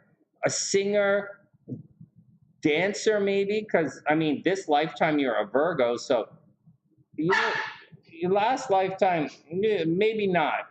More nurturing, right? Maybe more nurturing in your last lifetime. But anyways, you were definitely, so the 9th house and the 12th house indicate your past lives. So you were definitely very, very popular in your last lifetime, very popular. And in addition to that, your father might have had a very strong influence on you in your last lifetime as well. Just saying, like, your father may have spent a lot of time trying to control you in the last lifetime, or trying to tell you what to do, or you might have spent a lot of time trying to please your father in your previous lifetime. In this lifetime, bringing forward, you're bringing karma from your father forward, and it's right there, and it's going to cause a pain with you. Higher learning, your personal philosophy from your family that you learned from that aspect, the male figures, going to cause problems. Getting back to the south node in Taurus in the 5th house is going to make some, hey, didn't one of you guys just ask me this? Oh, you asked me about the north node in, would you guys ask me? South node in Taurus in the 5th house. This is someone who's always going to have problems with children. It's someone who's going to, and it's conjunct Lilith. This means in your last lifetime, and your sexuality. So in your last lifetime, oh my God, Kayla, in your last lifetime, you might have been a sex symbol. You might have been a sex symbol. You might have been very stubborn. You might have used sex as a weapon.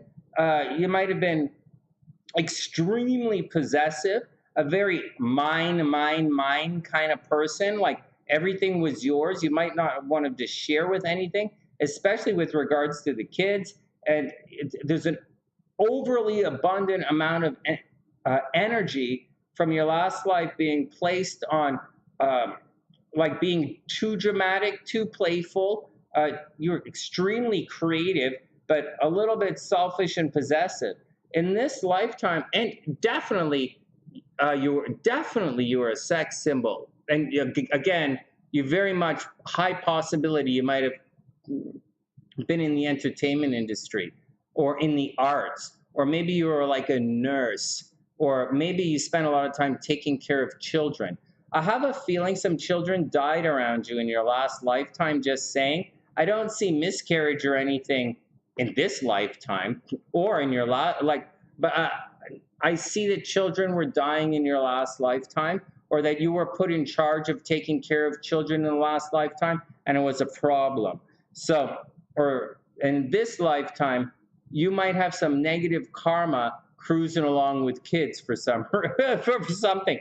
A long time ago, you might have done something which really giving you a problem with kids. Anyways, you're going to have that karma going forward. Once again, your sexuality is a little bit on overdrive And that's carrying through into this lifetime.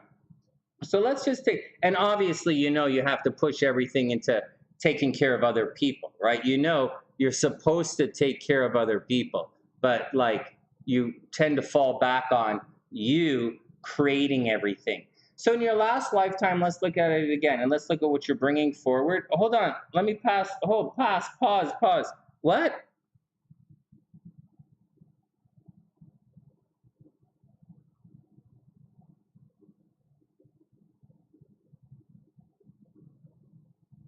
What was that wing one? Hey, Charles. What are you talking about, wing one?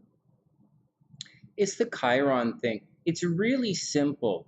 That Magi thing that I talk about, like like things like this arc stuff that I'm talking about, this other kind of thing like dashas and stuff like that. I have to sit and figure it out. I don't have the computer set up to do it yet. So I sit and I do the math by hand. I really do. And so I'm not doing that on mini readings for you guys. But so I'm not really going to calculate the length of life for people. It just takes me too long for me to read. But for things like the Magi stuff, it's really easy. It's just aspects. And so like most of the stuff here, it's aspects that I'm doing, right? So anyways, just a heads up on that. But we'll do more on that if you guys want. It's really, really simple. Okay, and it's really profound. The Magi stuff is really simple and really profound. Okay, Anna says, hey, you started a new job. As a nurse assistant? What the frig? Oh my God.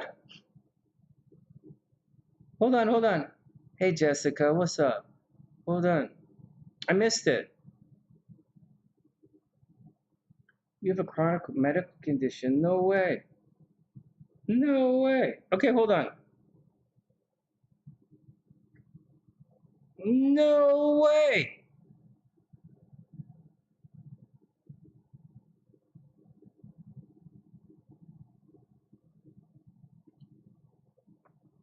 What, wing one? Is this a guy?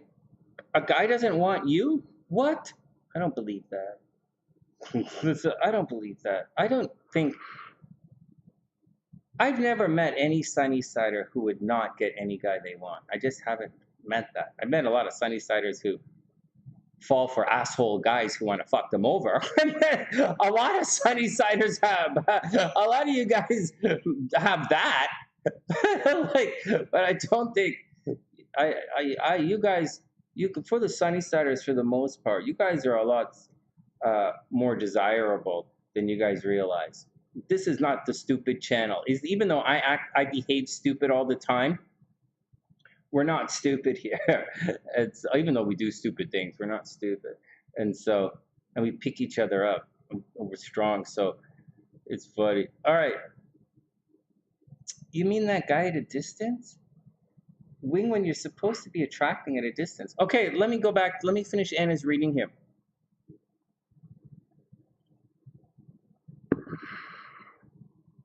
Wing, before I get back to the thing, I just want to say, and hey, Jessica, once again, hello.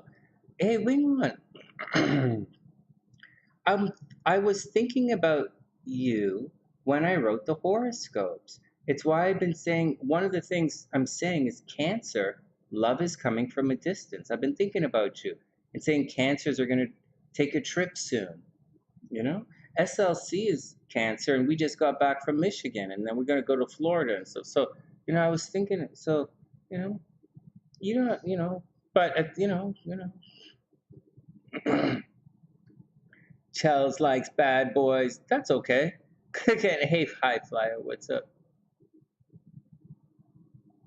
Oh my God. Okay, we're going to finish Kayla's reading in 1 second, but before we do, I made a joke with my mom today. My dad's really starting to lose all of his hair. He's on a new chemo and it's really tough. And so I was joking with my mom. Hey, SLC, did you hear this?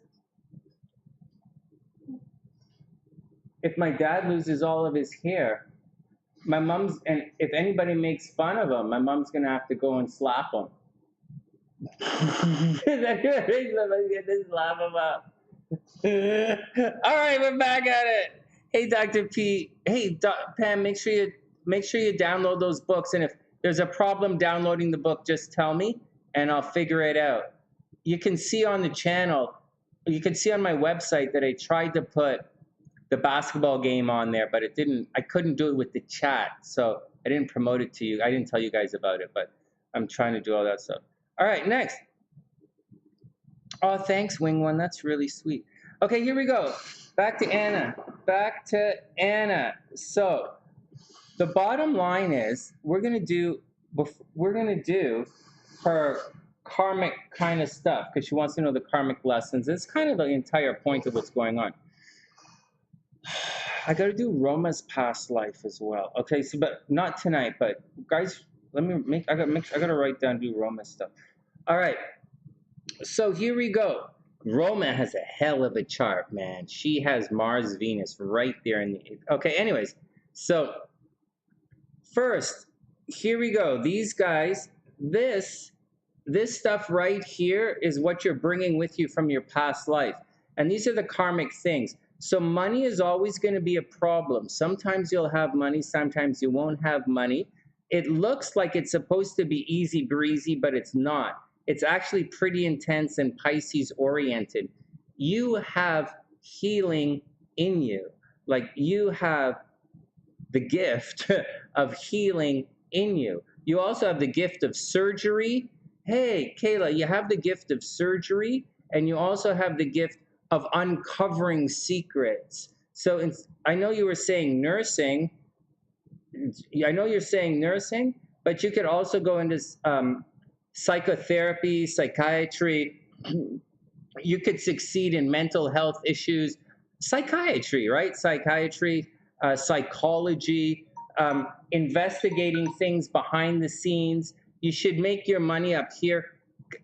I know I'm talking about this lifetime, not past lifetime, but you are supposed to be super famous without any question. Some of your friends might have died. I think we talked about this before. But Kayla, you're supposed to be super famous, probably on social media. You could be TV and movie famous if you wanted to. Very sincerely, you could be TV and movie famous for real. For real. And this blue line, although it seems like, what the fuck, Sunny? No. This means you can work really hard to make money. Only problem is it's in retrograde, so it's kind of fucked up. So you're going to work really hard to make money.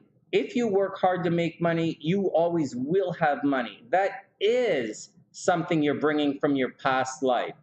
The financial insecurity is something you're carrying from your past life. Healing other people is something you're bringing forward from your past life. A major problem with children, you're bringing that from your past life. You also have to watch out for problems with your sexuality, meaning like guys taking advantage of you sexually. You're bringing that without any question from your past. Like that's about as, unless your mom is like some sex machine, you have this in your chart right here. Kids are going to be a problem. You might have spent your last life working with children or taking care of sick children in your last lifetime. You already know in this lifetime, you're going to have problems in relationships. This doesn't necessarily say that you got divorced in your last lifetime. Don't believe anyone who tries to bullshit you like that. But it does mean you're going to get divorced in this lifetime and that your boyfriend or husband is going to cheat on you. So it might be a situation where you just don't get married in this lifetime, or maybe in this lifetime, you might not want to have any kids. And if it's not about kids, then it's about creativity. You're probably, in your last lifetime, you were probably way over the top creative, or you might have been like a nude model or something. But like in this lifetime, it's going to be a problem with children. Guys are going to take advantage of you dating on you. But you don't have, your last lifetime wasn't that bad, right? That's pretty clean. That's very clean back there. And up here, your parental influence in your parents had a very strong influence on your last life. And in this lifetime, you have a very strong relationship with your parents, whether, however it is, you guys definitely impact each other. So those are the karmic lessons from the last lifetime in which you need to move forward. Relationships were probably fine. This lifetime, relationships are bad. Uh, Children in the last lifetime, something happened with the children. You were way too possessive, way too possessive in your last lifetime. Way too you in the last time. Not enough focusing on other people, not enough sharing. And this lifetime, you have to share. You have to let other people speak. So you just got to let other people speak, which is not easy to do if you're a Virgo, I know. All right. So, were you a guy or a girl in your last life? Any questions? Any spiritual gifts? Well, you absolutely have the gift of healing. Without any question, you have the gift of healing.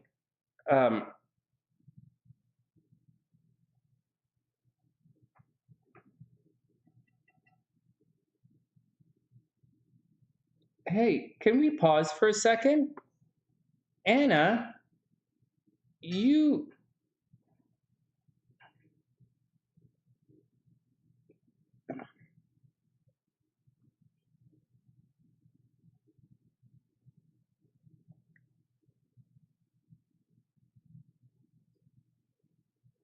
Anna, Saturn is squaring Pluto, right? Like, your Saturn is, Saturn is squaring your Pluto right now. This is not and Saturn is at 23 degrees.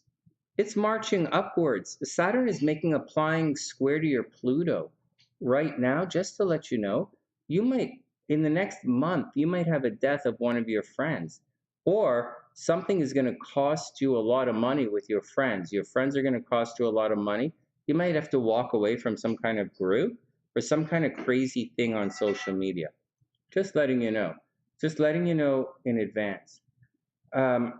You are clearly gifted with intuition. For those who don't know, you have it right here. Like, you have to make the deal with intuition and being psychically gifted.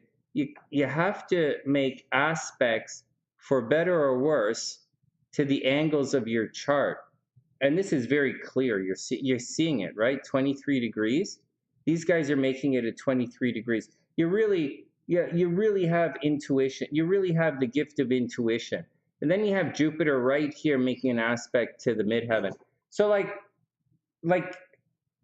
Kayla, oh, sorry, I have to do man, woman stuff. So you're supposed to be famous, right? You're supposed to be famous.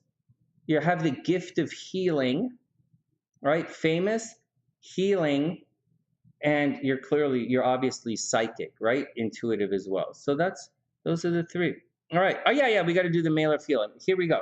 So male or female, you were a...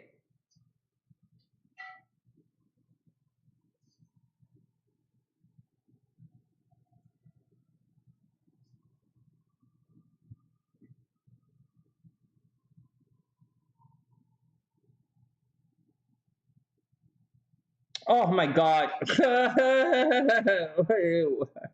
Hold on.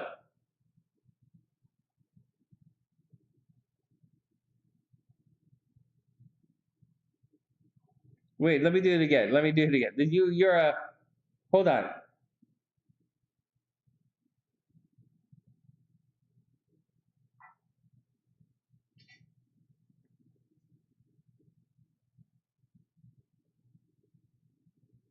Oh, you're a woman. You are absolutely a woman.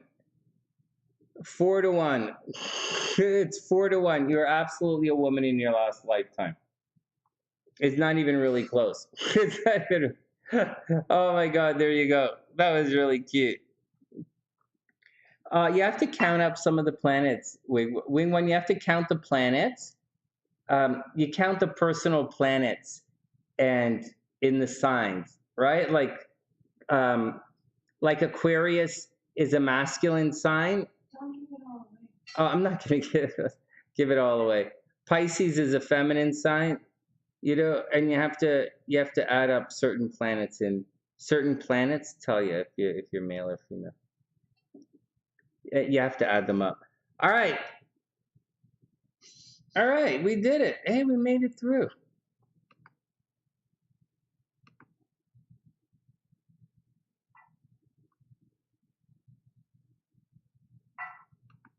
All right, guys. I hope everyone had a good night. I got to take off 3.5 hours. I hope everything is cool with everyone. I hope everything is cool. Hey, Wing One, I thought that guy liked you. I thought you. I've been every time I write. I've been writing. I've been saying love for Cancer is coming from a distance. I was kind of secretly trying to encourage you to make some phone calls, but it's not working out, right? What the hell? All right, I'll have to find you another guy. But like, well, I didn't find you anything, but I'll have to encourage you in a different direction. But like, that's where it's coming from. Love for crabs are coming from a distance. So, you know, love is coming from a distance for Cancer right now. And that's the deal. All right, Wing One, have a. Oh shit, Annalyn, I super apologize. It was you. All of it was you. Everything was you. I just kept calling you Kayla. I apologize. I super apologize actually, but it's all you. And you're a long-time Sunnysider too. I didn't even enter your chart in. It's here on the computer. All right, Diviner, be cool. Have an amazing day. Have a super amazing day. I hope everything is fun over in South Africa. Have fun surfing, you know, hunting for sharks and pirates. It is joking, yeah. Annalyn says you're curious about the friend situation. What do you mean about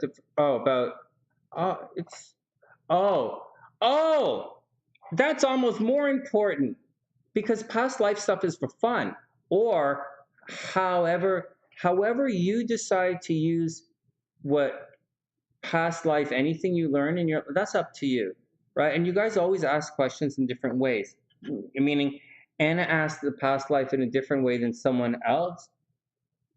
That's your thing, right? Or hey, Diviner, or someone asked earlier about something, and I said I look at it a little bit different, and so like whatever. And so, anyways, that's the deal. Yeah. Okay, so that's the deal. And Pam, take it easy. If there's anything in there that you know, questions, whatever. If you like that direction, I'll see if I can find more in that direction. I do have the Western style approach to medical astrology, but you know, when you read Western astrology, you're going to be reading about 300 pages of bullshit in a 325-page book. And so just that, unless you read like a Robert Hand or something, I'm going to see what else I can find, because you guys know the deal. I got to find both. Okay, I'll stop talking. I'm just so, my brain's all over the place. Hey, Suzuki, an hour drive to the coast. You don't live by the coast. What?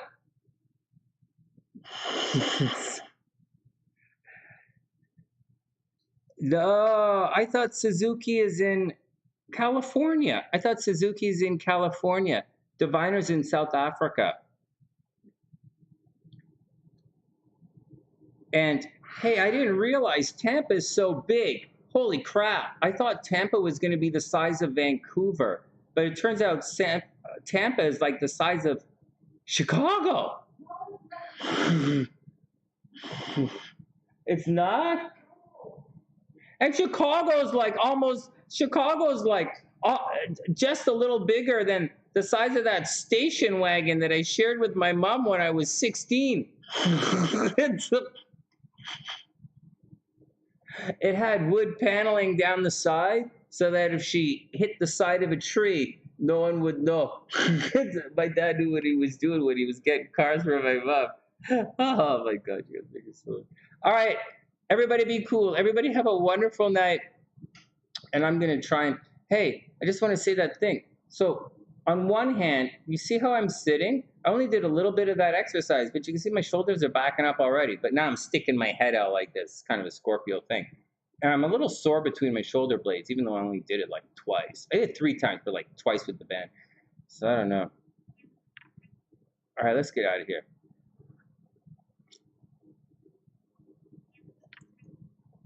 You too, Rock. Have a super, super, super amazing night. Hey, and guys, just one more. I want to spend a special shout out to my peeps in the 6. You know, go Raptors. 6, 6, 6, 6, 6. Let's.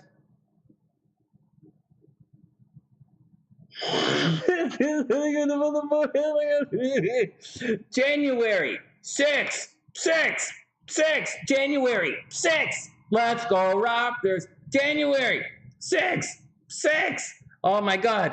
Everybody calm down. Look, everybody calm down. Stop being so stupid. All right. I wish everybody the best.